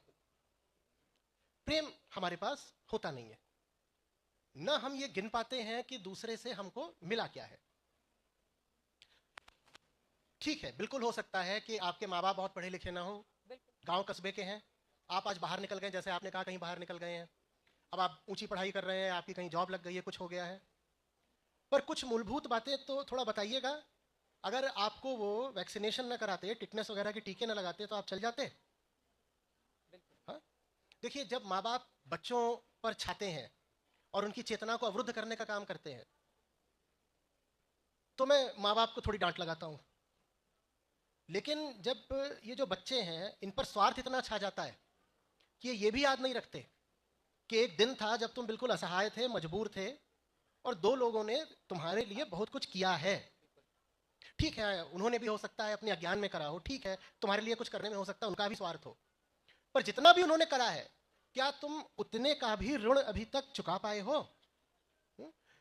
दूसरी बात, तुम अगर कह रहे हो कि मैं उनसे अब बात नहीं करता हूं, तो बात भी तुम अब इस नाते नहीं करते हो कि उनसे बात करके तुम्हारी कोई आंतरिक हानि हो जाएगी। तुम बात इसलिए नहीं करते हो क्योंकि तुम्हें बात करने के लिए दूसरे ज्यादा रोचक लोग मिल गए हैं। कोई ऐसा नहीं है कि तुम चेतना के शिखर पे चढ़ गए हो तो इसलिए माँ बाप तुम्हें बहुत नीचे के लगते हैं। बात बस इतनी सी है कि जब तक माँ बाप से स्वार्थ पूरा हो रहा था तो जाके माँ का आंचल पकड़ के झूलते रहते थे कि माँ आज मेरे लिए ये बना दे, वो बना दे। बाप के पीछे चलते थे कि पापा 100 का एक पत्ता और दीजिएगा। आज तुमको 100 का वो पत्ता बॉस से मिलता है तो बॉस के आगे पीछे झूलते हो। क्या बात है, बहुत सही बात कही आपने। बिल्कुल, पहले माँ थी जीवन में, आज प्रेमिका या पत्नी आ गई है तो उसके पीछे पीछे आंचल पकड़ के घूमते हो। स्वार्थी तुम तब भी थे, स्वार्थी तुम आज भी हो। जैसे माँ बाप को पीछे छोड़ा है स्वार्थ पूरा हो जाने पे, वैसे ही जिनके साथ आज हो इन्हें भी कभी ना कभी पीछे छोड़ दोगे। और जिनके लिए आज तुम कर रहे हो, एक दिन ऐसा आएगा कि ये भी तुम्हें छोड़ देंगे। ये तुम्हारी सजा होगी, ये तुम्हारी सजा होगी। और इस पूरी चीज का केंद्रीय कारण क्या है कि ऑपरेट तो तुम भीतर एक अज्ञान के केंद्र से ही हो रहे हो। ये बात माँ बाप पर भी लागू होती है। जब वो बच्चे की परवरिश करते हैं बड़ी उम्मीदें रख के कि एक दिन बड़ा होगा तुम्हारे लिए ये करेगा वो करेगा, बिना ये देखे कि तुमने अपने माँ बाप के लिए क्या किया था। जब आप अपने माँ बाप के लिए बहुत कुछ नहीं कर रहे तो आपका बच्चा, जो नियम ही है प्रकृति का, वही भूल जाते हो। जो भी कोई स्वार्थ पर चल रहा है वो दूसरे का उसी दिन तक है जिस दिन तक उसका स्वार्थ सिद्ध हो रहा है। जिस दिन स्वार्थ पूरा हो गया उस दिन वो छोड़ेगा ही छोड़ेगा। बहुत उम्मीदें रखना कोई बात नहीं है। बच्चों में इसीलिए निस्वार्थता के बीज डालें, इसको कहते हैं संस्कार। हमने संस्कारों का बहुत ही संकीर्ण अर्थ निकाल लिया है। हमारे लिए संस्कार का क्या मतलब है? छठे दिन ये कर दिया, फिर नामकरण कर दिया, फिर मुंडन कर दिया, फिर उसके बाद विवाह के संस्कार हो गए, जब मरने गया तो मरण संस्कार हो गया। हमने संस्कार का ये मतलब निकाल लिया है। ये सब संस्कार है निस्संदेह, पर ये बाहरी संस्कार है भाई, और जीते हम अपने अंदर है। मुंड मुड़ाए क्या हुआ जो मन मैल न जाए। बाहरी संस्कार ठीक है, आपको करना है तो करिए, पर बाहरी संस्कार पर्याप्त नहीं होते। भीतरी संस्कार ये होता है कि बच्चे से अगर चाहते हो कि उम्र भर प्रेम का रिश्ता चले तो बच्चे को पहले प्रेम सिखाओ तो सही। जिसको तुमने प्रेम सिखाया ही नहीं वो तुमसे भी प्रेम नहीं करेगा। जिसको तुमने निस्वार्थ होना सिखाया ही नहीं वो तुम्हारे लिए भी निस्वार्थ नहीं रह पाएगा। बचपन से ही बच्चे को सिखा रहे हो कि जहां भी कहीं पर अपना लाभ दिखाई देता हो उसी गली निकल लेना। तुम्ही ने बच्चे को सिखाया ना। तो जब वो बड़ा हो गया और देख रहा है कि तुमसे उसे कोई लाभ नहीं मिल रहा तो तुम्हारी तरफ काहे को है? वो तुम्हारी ही सीख का अनुकरण कर रहा है। तो बच्चे को सही संस्कार दीजिए, और सही संस्कार रूढ़ी से परंपरा से नहीं आते, वो आध्यात्मिक होते हैं। वास्तविक संस्कार देना सीखिए बच्चों को। बहुत अच्छी बात कही है। इसी को थोड़ा सा और विस्तार देते हुए आपने संस्कार का जिक्र किया। माँ बाप जिस भी तरह से पालते हैं, और बहुत ज़रूरी हो जाता है कि बचपन से ही उनके भीतर जो हमारे पारिवारिक मूल्य होते हैं उनका संचार किया जाए, और जो 16 संस्कार का जिक्र अक्सर हम किताबों में पढ़ते हैं प्राचीन इतिहास की, उसको भी लेकर वो आगे बढ़ें। लेकिन मौजूदा वक्त में कई बार हमने ये भी देखा है कि जब हम थोड़े बड़े हो जाते हैं और ऐसा लगता है कि माँ बाप थोड़े पीछे भी छूट रहे हैं, जब हम अच्छा कमाने लगते हैं। मैं ऐसे बहुत सारे परिवार को आचार्य जी जानती हूँ, अलग अलग हिस्सों में जब हम रिपोर्टिंग करते हैं तो हमें पता चलता है कि रिश्ते किस कदर कहाँ पर आकर खड़े हो गए हैं, और बहुत तकलीफ भी होती है इस चीज को देखकर। हम अच्छा कमा रहे हैं लेकिन गांव में बैठी हुई हमारी जो माँ है वो अपने दवा के लिए संघर्ष कर रही है। हम बहुत अच्छा कमा रहे हैं, हम महंगे ब्रांडेड कपड़े पहन रहे हैं, लेकिन घर पर जो पिता है उसको सोचना पड़ रहा है कि होली या दिवाली में हम कपड़े खरीदें या फिर उसको बचा कर रखें ताकि अगर कुछ बीमार होते हैं फिर उसका इलाज करा पाए। हम अच्छा कमा रहे हैं, बीवी और बच्चों पर खूब खर्च कर रहे हैं, हम अपनी तमाम सुविधाओं के लिए उन पैसों का आप इस्तेमाल कर रहे हैं, महंगे मोबाइल खरीद रहे हैं, अच्छे मॉल में घूमने जा रहे हैं, लेकिन गांव में बैठे हुए हमारे माता पिता समय पर स्विच ऑन करते हैं लाइट का और ऑफ कर देते हैं, ये सोचते हुए कि ज्यादा बिजली का बिल नहीं आ जाए, मैं भरूंगा कैसे। तो बहुत जरूरी है आप जीवन में जितना भी कमाएं उनमें से एक छोटा सा हिस्सा जरूर होना चाहिए। देखिए, जिन्होंने हमें जन्म दिया है उनके प्रति जीवन भर कृतज्ञता का भाव होना चाहिए, क्योंकि हम जन्म का कितना भी मूल्य हो वो नहीं चुका सकते। तो हमेशा उन भावनाओं को लेकर जब हम आगे बढ़ेंगे तो मुझे लगता है कि वही वास्तविक अर्थों में वही संस्कार होगा जिसको लेकर यहाँ पर हम चर्चा कर रहे हैं। अब मैं आ जाती हूँ कुंभ में, मैं आपको लेकर जाऊंगी, लेकिन उसके पहले आचार्य प्रशांत, आप आगरा में जन्मे, आपने बड़ी नौकरी ज्वाइन की, आपका मन नहीं लगा, आपने वो नौकरी छोड़ी, फिर गीता के सार को आप समझाने लगे। अब मेरा ये सवाल ये है, एक वक्त पर प्रशांत त्रिपाठी कहे जाने वाले व्यक्ति अचानक से आचार्य प्रशांत क्यों बन जाते हैं? क्या आपको इस बात का डर था कि आप ऊंची जाति से, जो आजकल सो कॉल्ड हम देखें राजनेताओं में खासतौर से ऐसा होता है, हालांकि मैं कुंभ में जब स्नान करते हुए लाखों लाख लोगों को देख रही थी तो उसमें कोई जाति का वर्ग का भेद नहीं था, उसमें करोड़पति भी उसी गंगा में डुबकी लगा रहा था जहां पर 50 रुपए हर रोज कमाने वाला एक व्यक्ति भी। किस बात का डर था कि आपको अपने आगे से अपना जो सरनेम है वो हटाना पड़ गया? नहीं, कोई चीज आपके साथ तभी जुड़ी रहे ना जब उसकी जरूरत हो। जिस चीज की जरूरत ही नहीं और वो फिर भी आपसे जुड़ी है तो वो तो बोझ कहलाती है। बस अब मैंने कुछ पहन रखा है, आपने कुछ पहन रखा है, सबने कुछ पहन रखा है, यहाँ पर कुछ मौजूद है, यहाँ पर कुछ मौजूद है। कुछ भी तभी मौजूद हो ना जब उसकी कोई फंक्शनल यूटिलिटेरियन वैल्यू हो। जिस चीज की जरूरत रहे ना, या जरूरत समाप्त हो गई हो, या जरूरत अब बहुत बहुत कम हो, या बस ऑफिशियल औपचारिक जरूरत बची हो, उसको रखे रहना तो ऐसा ही है जैसे किसी व्यर्थ फालतू चीज को रखे रहना। शिक्षक सबके लिए एक समान होता है। शिक्षक के लिए उचित नहीं है कि वो अपने आप को संकीर्ण बना ले किसी भी वर्ग, गुट, समूह, जाति, पंथ, समुदाय, वर्ण आदि से जोड़ करके। जिस दिन इन लोगों ने मुझे पहले सर बोलते थे, असल में आचार्य शब्द जो आया ना वो सोशल मीडिया की मेहरबानी है, वरना सर ही चल रहा था। जब फेसबुक वगैरह पे अकाउंट बनाने लगे तो वहाँ हुआ कि नाम क्या लिखा जाएगा। पहले वहाँ नाम प्रशांत त्रिपाठी ही था, अब वो सर प्रशांत त्रिपाठी करते तो ऐसा लगता है मजाक हो रहा है। तो हिंदी में शिक्षक के लिए आचार्य शब्द होता है, बहुत साधारण सा, तो वहाँ से आया था। अब एक बार आप शिक्षक हो गए, इन लोगों ने शिक्षक मान लिया, उसके बाद मैं कहूँ कि मैं फलाने वर्ण का हूँ और ये मेरा गोत्र है और ये सब है तो शोभा नहीं देता, वो बड़ी छोटी बात हो जाती है। आपको पता है इनको मैं क्या सिखाता हूँ? हम बोलते हैं, और गीता कम्युनिटी के मुझे बाप रे बाप, तो ये सब जानते हैं और ये चाहे तो मेरे साथ दोहरा सकते हैं। जाति हमारी, गोत्र हमारा, सत्य हमारा, मुक्ति हमारा। क्या बात है, बहुत सुंदर। लेकिन ऐसी सोच कहाँ आती है? आजकल आप आचार्य होने के नाते आपके सामने ये तमाम विद्यार्थी हैं, इस वजह से आप अपनी भावनाएं प्रकट करें, लेकिन नेतागिरी तो बिना इसके चलती नहीं है। जाति का जो जहर कह लें या जो भी भाव लोगों में भरने का काम दो दोस्त हैं, लेकिन नेता बता देंगे कि ये इस जाति का है, ये इस जाति का, भले दोनों में आपस में घनिष्ठता हो। अभी ये जो मौजूदा कड़वाहट है खासतौर से हम राजनीतिक जमात को देखते हैं, वो समाज को प्रभावित करती है, उसको कैसे रोकने में मदद मिल सकती है? मैं नेताओं को कभी दोष देता ही नहीं, वो तो बस बहती गंगा में हाथ धो रहे हैं। हाँ, बिल्कुल। गंगा बहाई तो हम ही लोगों ने है, और कुछ नेताओं को थोड़ा मैं व्यक्तिगत रूप से जानता हूं, वो उतने ज्यादा मूर्ख होते भी नहीं जितना उनके पब्लिक वक्तव्य उनको दर्शाते हैं। वो अपने आप में समझदार लोग होते हैं थोड़े, पर अगर वो जनता से आके समझदारी की बात करें तो जनता किसी भी तरह की समझदारी के लिए तैयार भी है क्या? मैं नेताओं का पक्षधर नहीं हूं, ये भी नहीं कह रहा कि बहुत समझदार होते हैं, मैं कह रहा हूं कि वो उतने लंपट नहीं होते जितना वो मीडिया में दिखाई देते हैं। जब आम आदमी स्वयं पाखंडी है, जब आम आदमी भयानक रूप से जातिवादी है, तो नेता आके उससे और क्या बात करे? नेता को तो वोट चाहिए। उसके लिए वोट पाने का सबसे सरल, आसान, एफिशिएंट तरीका है कि वो आपसे आकर के जाति के नाम पर कुछ उत्तेजक बातें कर दे और आप उसको वोट डाल दोगे। जब आम आदमी खुद धर्मांध हो, धर्म को न समझता हो, फिर भी कट्टर हुआ जा रहा हो, तो नेता के लिए तो बहुत आसान है ना। नेता कहता है मैं जा करके, ये वोटों का बहरा है, मैं समेट लेता हूं। तो ये लोकतंत्र है भाई। नेता आसमान से नहीं आता, नेता जमीन से उठता है, लोगों से उठता है। जो नेता इस तरह की बातें करते हैं, जो जातिवाद को बढ़ावा देते हैं, उनका ये कहना है कि बहुत सारी जातियां पीछे रह गई हैं, उनको आगे ले आने के लिए बताना जरूरी है कि ये कौन सी जाति से हैं। देखिए, अगर हमारा कोई भाई बहन पीछे रह गया हो तो उसको आगे लाना तो निश्चित रूप से हमारा फर्ज है, निश्चित रूप से हमारा फर्ज है।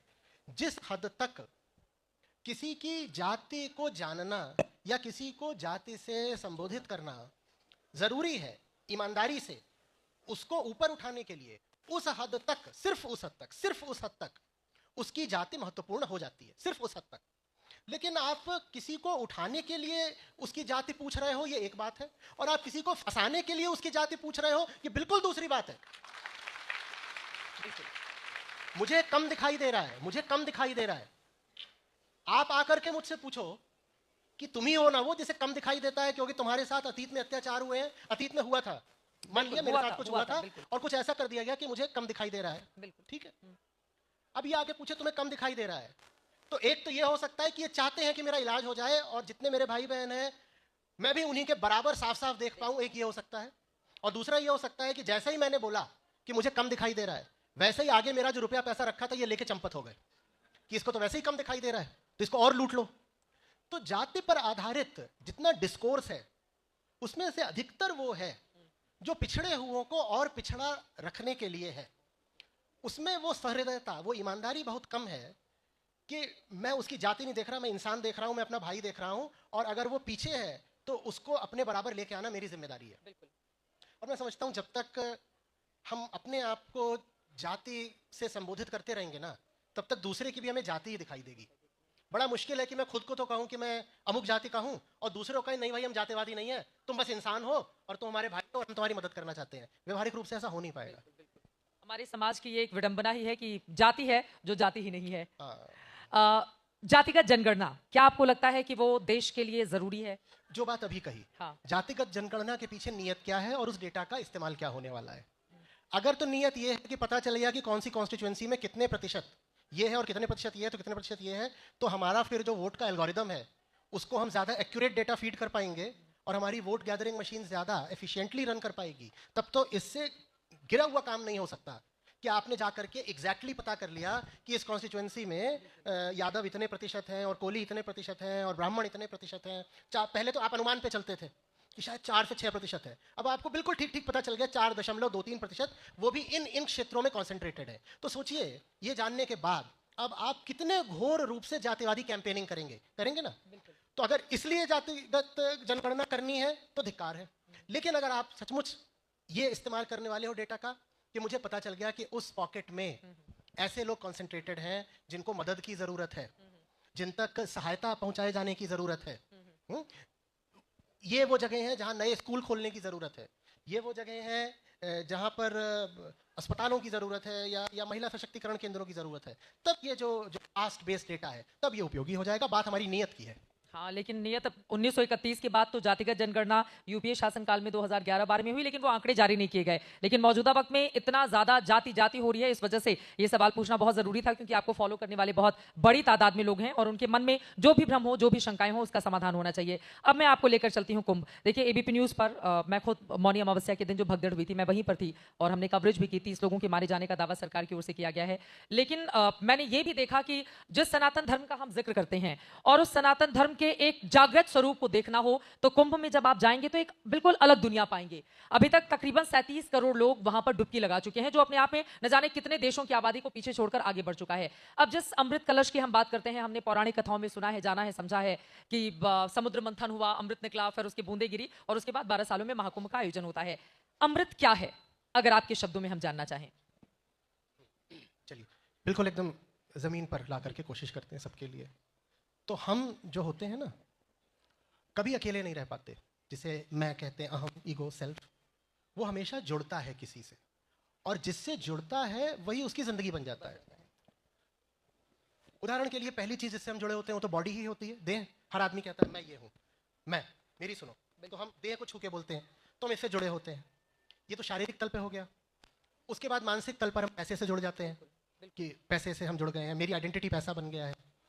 फिर हम परिवार से जुड़े होते हैं, माँ बाप, बीवी, बच्चा, इनसे जुड़े होते हैं। फिर बहुत लोग धर्म से आइडेंटिफाइड होते हैं, मैं हिंदू हूँ, मुसलमान हूँ, ये हूँ।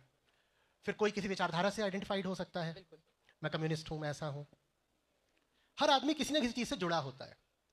कोई ऐसा हो सकता है जो कहते हैं कि मैं इस मिट्टी से बहुत आइडेंटिफाइड हूँ, या मैं उस भवन से बहुत आइडेंटिफाइड हूँ। जिस चीज़ से जुड़े हो, हमने कहा वही हमारी जिंदगी बन जाती है। और हम जिन भी चीज़ों से जुड़े होते हैं वो सब वो होती हैं जो बदल जाती हैं। बदल जाती हैं। बदलने का मतलब होता है जैसी आज थी वैसी कल नहीं रहेगी, बिल्कुल नहीं रहेगी। शास्त्रीय तौर पर इसको ऐसे कहा जाता है कि तुम जिस भी चीज से जुड़े हो वो मरण धर्मा है। कल जैसी थी वो आज नहीं रहेगी, माने वो बदल जाएगी, माने मर जाएगी। और वही चीज तुम्हारी जिंदगी थी, तो वो चीज अगर बदल गई तो माने तुम मर गए। तो इसलिए कहा जाता है फिर कि इंसान जो है वो हमेशा मृत्यु के खौफ में जीता है, क्योंकि वो अपने आप को जोड़ करके ही ऐसे विषयों से रखता है जो बदलते रहते हैं। और ये हमें पता है भीतर ही भीतर कि मैं जिससे जुड़ा हूं वो नहीं रहेगा जैसा मुझे आज लगता है। इसीलिए हर आदमी भीतर ही भीतर खौफ में रहता है। तो अमृत का क्या मतलब हुआ?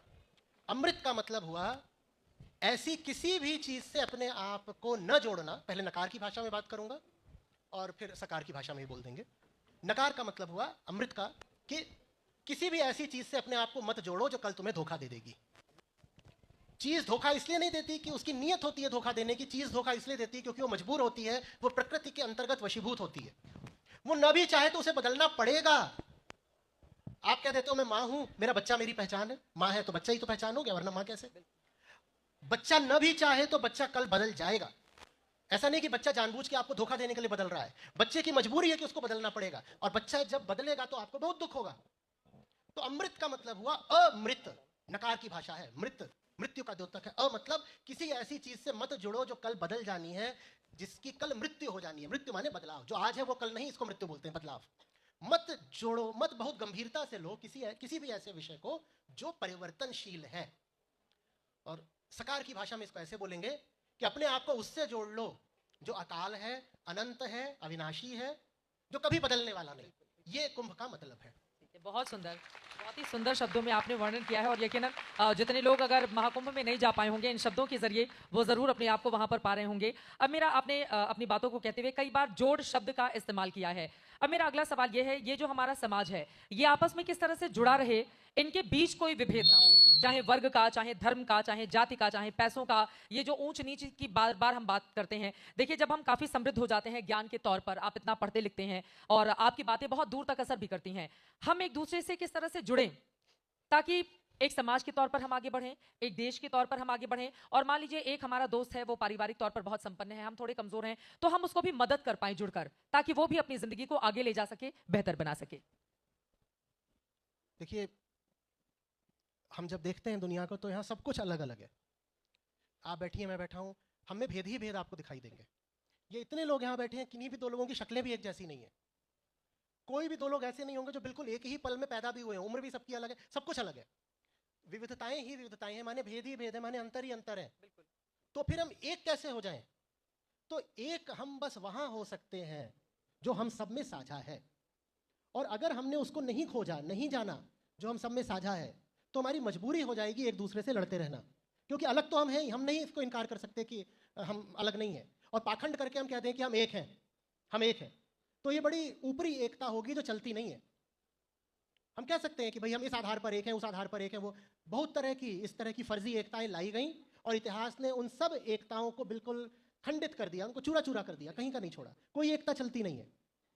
आत्मा अकेली एकता है जो नष्ट नहीं होती, बाकी सब एकताएं नष्ट हो जाएंगी, क्योंकि आत्मा का अर्थ ही है वो जो शरीर, समाज, प्रकृति और संयोग से परे है, जिसमें कोई भेद नहीं होता, उसे आत्मा बोलते हैं।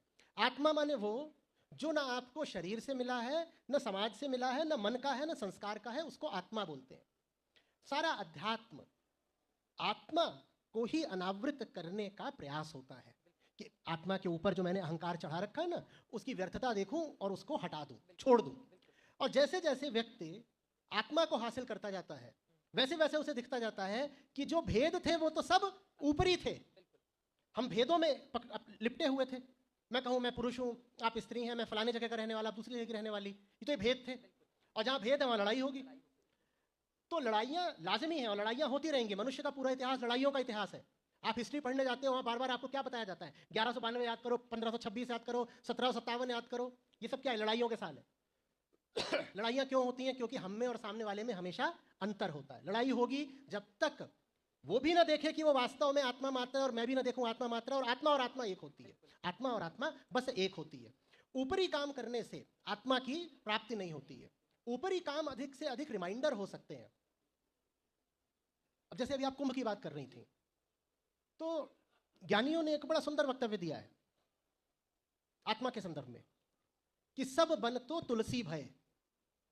आप सारे वनों को देखें, वहां आपको अंतर ही अंतर दिखाई देंगे, सब अलग अलग, इतने तरह के पेड़ सब अलग है। अगर एक ही प्रजाति के दो पेड़ हैं तो भी उनका कद काठी सब अलग अलग है। तो बोले नहीं नहीं, अलग अलग नहीं है, सब वन एक है, तुलसी है। सब वन तुलसी भय। बोले ऐसे ही सब पत्थर होते हैं, अलग अलग अलग होते, कोई दो पत्थर बिल्कुल एक से नहीं होते। बोले नहीं नहीं नहीं, सब वन तुलसी भय, सब पत्थर शालिग्राम।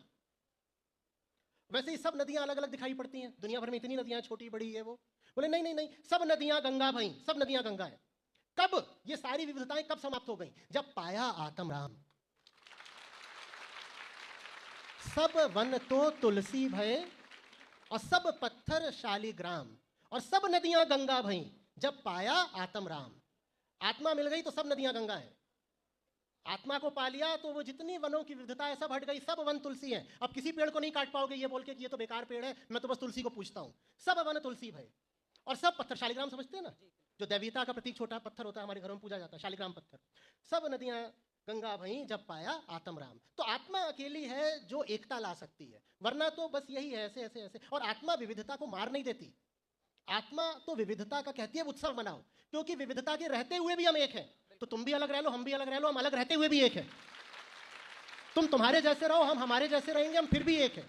तो आत्मा अकेली है जो सच्ची एकता ला सकती है। बहुत सुंदर तरीके से आपने अपनी बात रखी है और मुझे पूरी उम्मीद है कि जितने लोग इस बात को सुन रहे होंगे, बहुत सारी बातें आपसे वो सीख कर जाएंगे। और जीवन में अब तक आपने जो कुछ नहीं किया है, कहा जाता है कि हर सुबह नई जिंदगी का श्री गणेश है। यानी कि जब हम अगली सुबह अपनी आंख खोलते हैं तो एक नया जीवन ईश्वर हमें दे रहे होते हैं। तो हम उसके जरिए शुरुआत कर सकते हैं। उसके लिए भूल जाना चाहिए कि हम कितनी उम्र में खड़े हैं, हम किस परिवार से आते हैं, हमारे पास पैसे हैं या नहीं है, हम समाज के किस छोर का हिस्सा हैं। अगर उसको पीछे छोड़कर हम ये सोचेंगे ये हमारा लक्ष्य है, इस तरह से हमें आगे बढ़ना है। अध्यात्म की प्राप्ति के लिए ये उपाय करने हैं, परिवार को जोड़े रखने के लिए ऐसे ऐसे काम करना है। माँ बाप हमारे जैसे भी हों, जहां कहीं भी हों, हमें उनका ख्याल रखना है। जब इस बना स्थिति से हम आगे बढ़ेंगे तो शायद हम अपने जीवन को और बेहतर बना पाएंगे। और चलते चलते वो एक आखिरी सवाल जिसका जिक्र बहुत जरूरी है, और सवाल ये है कि सब कुछ होते हुए भी कई बार हम खुश नहीं होते हैं। हम बहुत पैसे कमा रहे होते हैं, हम खुश नहीं हैं। परिवार में हमारे पास सबके चेहरे खिले हुए हैं लेकिन हम खुश नहीं हैं। ऑफिस में सब कुछ अच्छा चल रहा है फिर भी खुश नहीं है। इसके पीछे की मनोस्थिति क्या होती है? वो जो खुशी है जो हमें अंदर से आती है, जिस आत्मा का आप जिक्र कर रहे हैं, कि कई बार ऐसा होता है कि हम चुपचाप बैठे होते हैं लेकिन हम मंद मंद मुस्कुरा रहे होते हैं। और कई बार ऐसा होता है सब कुछ हमारे पास होता है लेकिन फिर भी दिल के भीतर कुछ कमी सी होती है कि हम खुश नहीं हैं और हम तलाश रहे होते हैं कि आखिर इसके पीछे की वजह क्या है। तो आप एक आध्यात्मिक गुरु होने के नाते क्या समझते हैं? देखिए, सब कुछ पाने के बाद भी अगर आप खुश नहीं हैं तो अब आपको कुछ छोड़ने की जरूरत है। क्योंकि खुशी शायद पाने की चीज है ही नहीं। थोड़ी देर पहले हमने कहा था ताकत स्वभाव है, तो जिन्होंने कहा है ताकत स्वभाव है, उन्होंने ये भी कहा है कि आनंद स्वभाव है। तो जब स्वभाव है तो बाहर से तो पाने की जरूरत ही नहीं ना उसे, आनंद तो है ही भीतर, लेकिन दुखी हम फिर भी हैं। तो मतलब दुख हमने कहीं से उठाया है, दुख हम बाहर से लेके आए हैं, तो कुछ छोड़ने की जरूरत है। माने जो आपने पाया है ना, जिसको आप अपनी उपलब्धियां या अचीवमेंट बोलते हो, उसमें ही दुख है। आनंद तो अनुग्रह की तरह होता है, वो गिफ्ट की तरह होता है, वो भीतर मौजूद होता है, उसके लिए कोई विश्व विजय नहीं करनी पड़ती है।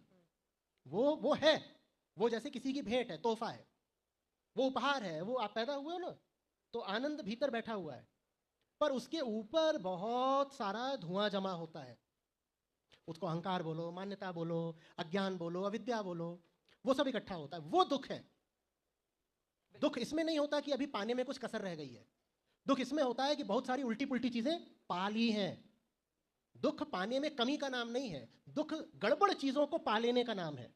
तो जो पा रखा है उसको थोड़ा छोड़ना सीखिए, और गड़बड़ चीज उठा ली है, उसको पाए पाए आप कहें अभी मुझे दुख इस बात का है, मान लीजिए कि किस बात का दुख है, किसी बात का दुख है, मैं कपड़ों के भीतर है कुछ फटा हुआ है, या किसी तरह का कोई कांटा है जो पीठ में चुभ रहा है, और मुझे दुख है, और मैं उसको पाले हुए ही, क्योंकि मुझे इज्जत बहुत प्यारी है, तो मैं ये जो कोट है उतार ही नहीं सकता, और मैं कैसे स्वीकार कर लूं कि मैं इतना मूर्ख हूं कि मैं कपड़ों के साथ कांटा भी पहन आया।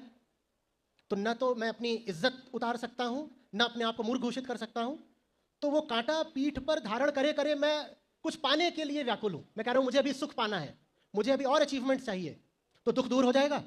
हम यही करते हैं, दुख को अपनी पीठ नहीं अपनी छाती में हमने खुद ही घुसेड़ रखा है, और उसको वहां बैठाए बैठाए हम सुख पाना चाहते हैं। पाने से नहीं होगा, कोट को उतार दीजिए। बहुत सारी चीजें जो आपके लिए इज्जत वगैरह की बात है, जो आपके लिए सुख सुविधा की बात है, उनको छोड़े बिना दुख नहीं छूटेगा।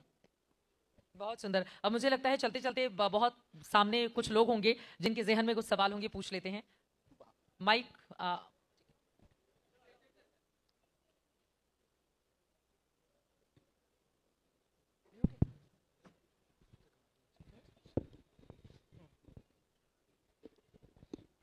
पूछे। नमस्ते आचार्य जी, आपके काम को कई बार प्रतिरोध और आलोचना का सामना करना पड़ता है, तो आपको मतलब कौन सी वो चीज़ है जो आगे बढ़ने में या प्रेरणा देती है?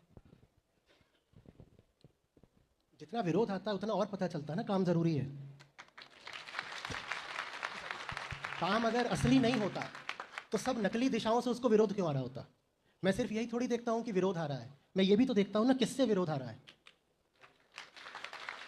तो विरोध की क्वालिटी और क्वांटिटी दोनों देखी जाती है, और वही बता रहा है कि काम बहुत जरूरी है और लगन से इसको आगे बढ़ाओ। अगला सवाल। नमस्कार आचार्य जी, मैं एक स्कूल में रसायन विज्ञान पढ़ाता हूँ 11वीं 12वीं के विद्यार्थियों को, और हम अपने आसपास क्लाइमेट चेंज में आपको काफ़ी समय से फॉलो भी कर रहा हूँ, लैबोरेटरी में विजिट करते हैं। बच्चों के दिमाग में बहुत सारे सवाल हैं इसको लेकर। एज ए शिक्षक, एज ए टीचर, मैं क्या कंट्रीब्यूट कर सकता हूँ ताकि हम आने वाली पीढ़ी के लिए बेहतर अर्थ जैसे हम रहते हैं बेहतर तो नहीं छोड़ पाएंगे। हाँ, ये है कि कम बर्बाद करें, ये हो सकता है। बेहतर क्या छोड़ेंगे? क्लाइमेट चेंज की विभीषिका तो और भयानक होनी है, तो बेहतर क्या छोड़ेंगे? बच्चों की बात कर रहे हैं तो उन्हीं बच्चों को जीना है उस पृथ्वी पर जिसको हम आज बर्बाद कर रहे हैं, तो वही तो है जो समझेंगे। और बहुत साधारण सी बात है, इसमें जो साइंस है वो बहुत सिंपल है।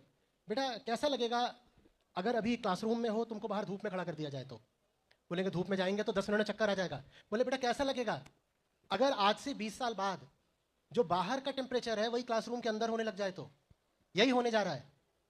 ये जो दुनिया है, ये बात हमें जाहिर नहीं की जा रही है, हमारे सामने जो आंकड़े लाए जाते हैं, कभी 1.5 डिग्री बोला जाता है, कभी 3 डिग्री बोला जाता है। हम शायद 5 डिग्री से ज्यादा औसत तापमान में बढ़ोतरी की ओर गिर रहे हैं, और ये इन्हीं बच्चों को झेलना है। बताना बहुत आसान है, धूप सब समझते हैं, गर्मी सब समझते हैं, बारिश भी सब समझते हैं, ये सब क्लाइमेट चेंज के प्रभाव है। सूखा भी सब समझते हैं, अपना घर छोड़ के किसी और जगह पर या किसी और देश में इमिग्रेट करना पड़े ये भी सब समझते हैं, तूफान सब समझते हैं। ये तो बच्चा भी समझता है ना कि रोज ही रोज तूफान आ रहा हो तो बेटा कैसा लगेगा, जबरदस्त सूखा पड़ रहा हो तो कैसा लगेगा। वाइल्ड फायर्स भी सब समझते हैं, खूब बारिश होगी, जब जबरदस्त बारिश होगी तो बहुत सारी ग्रीनरी फैल जाएगी, अचानक बारिश हो, 2 महीने बारिश हुई तो चारों तरफ हरा हरा हो जाएगा, और फिर 6 महीने तक कड़क धूप पड़ी है तो अब आग लगेगी, क्योंकि जो हरा हो गया था वो भूरा हो जाएगा और वो जलेगा। कैसा लगेगा बेटा? और कैसी होगी वो दुनिया? जिसमें तूफान आ रहे हैं, आग लग रही है, बारिश हो रही है, सूखा पड़ रहा है, गरीब की जान जा रही है। इसकी साइंस इतनी सरल है कि बच्चों को आसानी से समझाई जा सकती है। समझाइए, उन्हीं को जीना है इसमें। अगला सवाल जल्दी जल्दी कर लेंगे, आप माइक दे दें।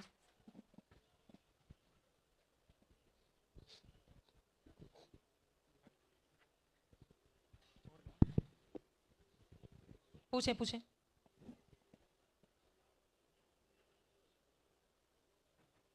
नमस्ते सर। सर, आपके अनुसार भारत के सामने आज सबसे बड़ी समस्या क्या है, चुनौती क्या है? आर्थिकता, नैतिकता या बौद्धिक? चाहे कोई राष्ट्र हो, चाहे कोई व्यक्ति हो, कोई समुदाय हो, और चाहे कोई भी समय हो, तो बात बस आज की नहीं है और बात बस भारत की नहीं है। समस्या तो हमेशा सिर्फ एक होती है, अज्ञान।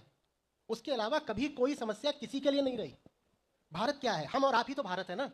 और हम और आप अगर जानवर जैसे रहेंगे, हमें कोई होश नहीं, हमें अपने होने का जरा बोध नहीं, हम बेहोशी में इधर उधर कुछ भी हरकतें कर रहे हैं, तो भारत राष्ट्र उज्जवल स्वर्णिम कैसे हो जाएगा? हमें सुधरना होगा, हमें बेहतर बनना पड़ेगा ना, तभी तो भारत बेहतर हो पाएगा। तो बेहोशी, अज्ञान, यही हमेशा अकेला अभाग होता है, और भारत का है, आज भी है, और बाकी दुनिया में भी यही है। आखिरी के 3 सवाल और लेंगे, पूछे। नमस्कार आचार्य जी। नमस्कार चित्रा जी। मेरा नाम अमरनाथ है और मैं भारतीय जनसंचार संस्थान दिल्ली का विद्यार्थी हूँ। और मेरा प्रश्न आचार्य जी से है, अभी आपने श्रुति और स्मृति की बात की, उसमें आपने वेद और वेदांत की बात की, दोनों की बात की।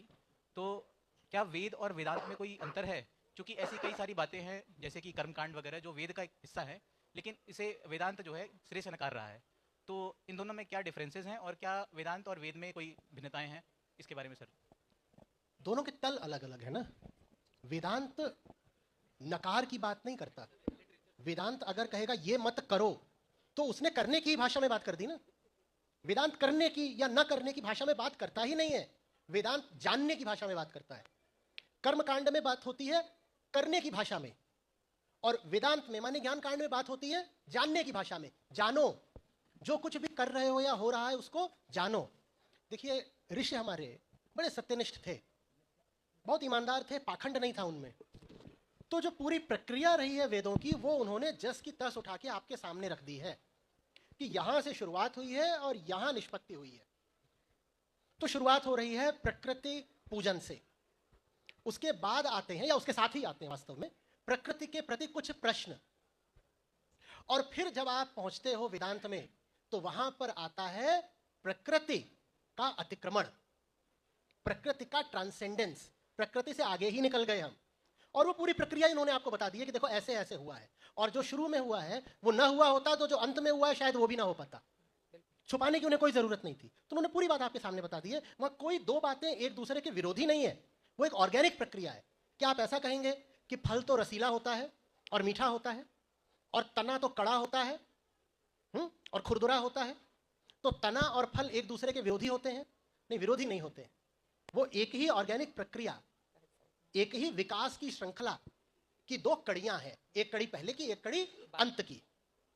अगला सवाल। आचार्य जी प्रणाम, नमन। मेरा प्रश्न ये था कि आपने बताया कि सब भेदों को दूर करने का एक ही उपाय है कि हम अपनी आत्मा को जान पाएं। और आत्म जो अध्यात्म जिसको हम बोलते हैं, अध्यात्म की हमने देखा है कि अध्यात्म की पराकाष्ठा पर जो पहुंच जाता है वही वहां पे भेदभाव शुरू हो जाता है। जिसको आपने बोला श्रीमद् भगवत गीता, जो कि हमारा मूल ग्रंथ जिसको बोलना चाहिए, जो श्रुति जो आप बोल रहे हैं, जिसको चेंज नहीं करा सकता, उसी गीता में आप देखेंगे कि उसके हंड्रेड्स ऑफ डिफरेंट वर्जन्स हैं।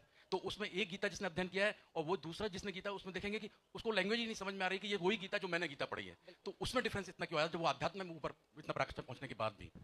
देखिए, कोई भी भाष्य, कोई भी ग्रंथकार, कोई भी गुरु अंततः आप ही चुनते हैं। आपने कहा गीता पर बहुत तरह की टिप्पणियां हैं, भाष्य हैं, अनुवाद हैं, ये है, और सब में अंतर है बहुत। तो कोई भी व्यक्ति सबको तो नहीं पढ़ने लग जाता। एक पर उंगली आपने रखी ना, आपने किस आधार पर रखी है? और जब आपने ही चुना, चाहे गुरु हो, चाहे ग्रंथ हो, चाहे भाष्य हो, तो फिर आखिरी जिम्मेदारी भी किसकी है? आपकी है ना। तो आपके विवेक से बड़ा कोई नहीं होता, आपके विवेक से बड़ा कोई नहीं होता। आप गीता का भी कोई अर्थ या अनुवाद उठा रहे हो तो अपने आप से पूछो कि इसमें क्या मैंने विवेक का इस्तेमाल करा है? क्योंकि आखिरी बात तो मेरा विवेक ही है, मेरा ही विवेक है। कोई बहुत बड़ी बात वहां लिखी भी हो, उसका अर्थ तो मैं ही करूंगा ना। मुझ तक वो बात नहीं पहुंचेगी, मुझ तक वो अर्थ पहुंचेगा जो मैंने करा, या मुझ तक वो अर्थ पहुंचेगा जो मैंने उस व्यक्ति से चुना। और उस व्यक्ति को किसने चुना? मैंने चुना। तो आपको देखना होगा कहीं ऐसा तो नहीं कि कोई बहुत प्रचलित भाष्य है आप इसलिए उसकी ओर चले गए, कहीं ऐसा तो नहीं कि गीता की कोई प्रति आपको मुफ्त की मिल गई है तो इसलिए आपने घर में रख ली, कहीं ऐसा तो नहीं कि किसी प्रकार की गीता का बहुत प्रचार हो रहा है तो आपने उसको सच मान लिया। आपका अपना विवेक कहाँ है? और कोई बड़ी से बड़ी बात भी बोली गई हो वो आपके काम नहीं आएगी बिना आपके विवेक के। बड़े से बड़े गुरु भी, अवतार भी बेचारे मजबूर हो जाते हैं जब उनके सामने कोई विवेकहीन मनुष्य पड़ जाता है, क्योंकि समझना तो आपको है। सामने वाला ऊंची से ऊंची बात समझा रहा होगा, आप समझने को तैयार ही नहीं हो तो क्या कर लेगा बेचारा। कृष्ण भी बेचारे कुछ ना कर पाए अगर आप समझने को तैयार ना हो। तभी तो गीता वहां इतना बड़ा कुरुक्षेत्र है। अर्जुन बस को दी गई है क्योंकि अर्जुन के पास वो डिवोशन था, वो सुनने की क्षमता थी। बाकी वहां युधिष्ठिर भी खड़े, युधिष्ठिर तक को गीता नहीं दी गई। वो कौरवों दुर्योधन वगैरह को तो छोड़िए, जो धर्मराज थे उनको तक को भगवत गीता नहीं दी गई। तो आपको देखना होगा कि आपका विवेक कहाँ है। आपके पास विवेक होगा तो गीता आपको मिलेगी, और आपके पास अगर विवेक नहीं होगा तो गीता के नाम पर आप न जाने क्या उठा लाएंगे। और बहुत सारे इसी तरीके के विकृत अर्थ गीता के प्रचलित भी हैं। गीता से हमारी बात शुरू हुई थी और गीता पर आकर इसका समापन हो रहा है। बहुत सुंदर तरीके से आपने तमाम बातों का वर्णन किया, कई सवालों के जवाब भी दिए, और अब जाते जाते आपने कई बार विवेक का जिक्र कर लिया है। तो मेरा विवेक ये कहता है कि मैं अपना कार्यक्रम थोड़ा सा प्रमोट कर लूं। मैं एबीपी न्यूज़ पर रात को 9 बजे जनहित कार्यक्रम करती हूँ और शाम के 5 बजे महादंगल डिबेट शो करती हूँ। तो आप लोग जरूर देखिए। आपका जो भी प्यार, सम्मान, दुलार, सवाल जो भी है, आपका स्वागत है, हम तक पहुंचाते रहें। वक्त हमें इतने की इजाजत देता है। बहुत धन्यवाद आपका। हमेशा से ही आपको सुनना बहुत अच्छा लगता है, और आज एक बार फिर से तालियों की ये गड़गड़ाहट बताने के लिए काफी है कि ये मंच कितना सम्मानित महसूस कर रहा है आपको यहाँ पर पाकर। बहुत धन्यवाद, बहुत शुक्रिया।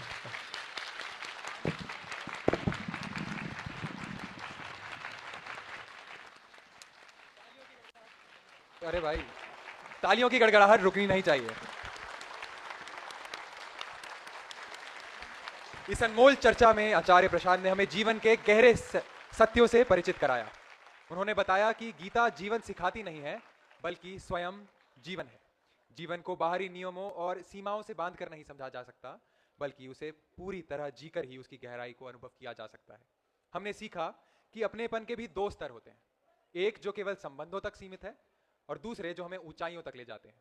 आध्यात्म रिश्तों को शक्ति देता है, उन्हें मजबूती प्रदान करता है। साथ ही उन्होंने हमें बताया कि हमें एक अनमोल मंत्र दिया, आलोचक का जीवन में स्वागत करें पर निंदा से बचें। आलोचना हमें सुधरने का अवसर देती है, जबकि निंदा केवल नकारात्मकता फैलाती है। युवाओं के लिए यह सीख महत्वपूर्ण है कि मेहनत दिशाहीन नहीं होनी चाहिए। केवल परिश्रम करना ही प्राप्त नहीं, बल्कि सही दिशा में किया गया परिश्रम ही सार्थक परिणाम देता है। स्त्रियों के लिए उन्होंने कहा कि सहानुभूति का वक्त अब जा चुका है। जहां तुम्हारे काम की कद्र नहीं, वहां उसे करने का कोई अर्थ नहीं। यह प्रेम नहीं, डर है।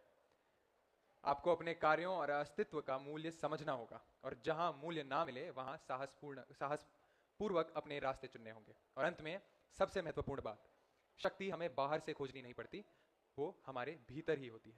लेकिन हमारे ही भ्रम और मान्यताएं उस शक्ति को दबा देते हैं। आपका धन्यवाद, आप आए और हमें अपने शब्दों से कृतार्थ किया। मैं चित्रा त्रिपाठी जी का भी धन्यवाद करता हूं कि आप इलेक्शंस के टाइम पर भी अपने बिजी शेड्यूल से समय निकाल कर आए। एक बार फिर से जोरदार तालियां। भारत लिटरेचर फेस्टिवल आप दोनों का धन्यवाद करता है।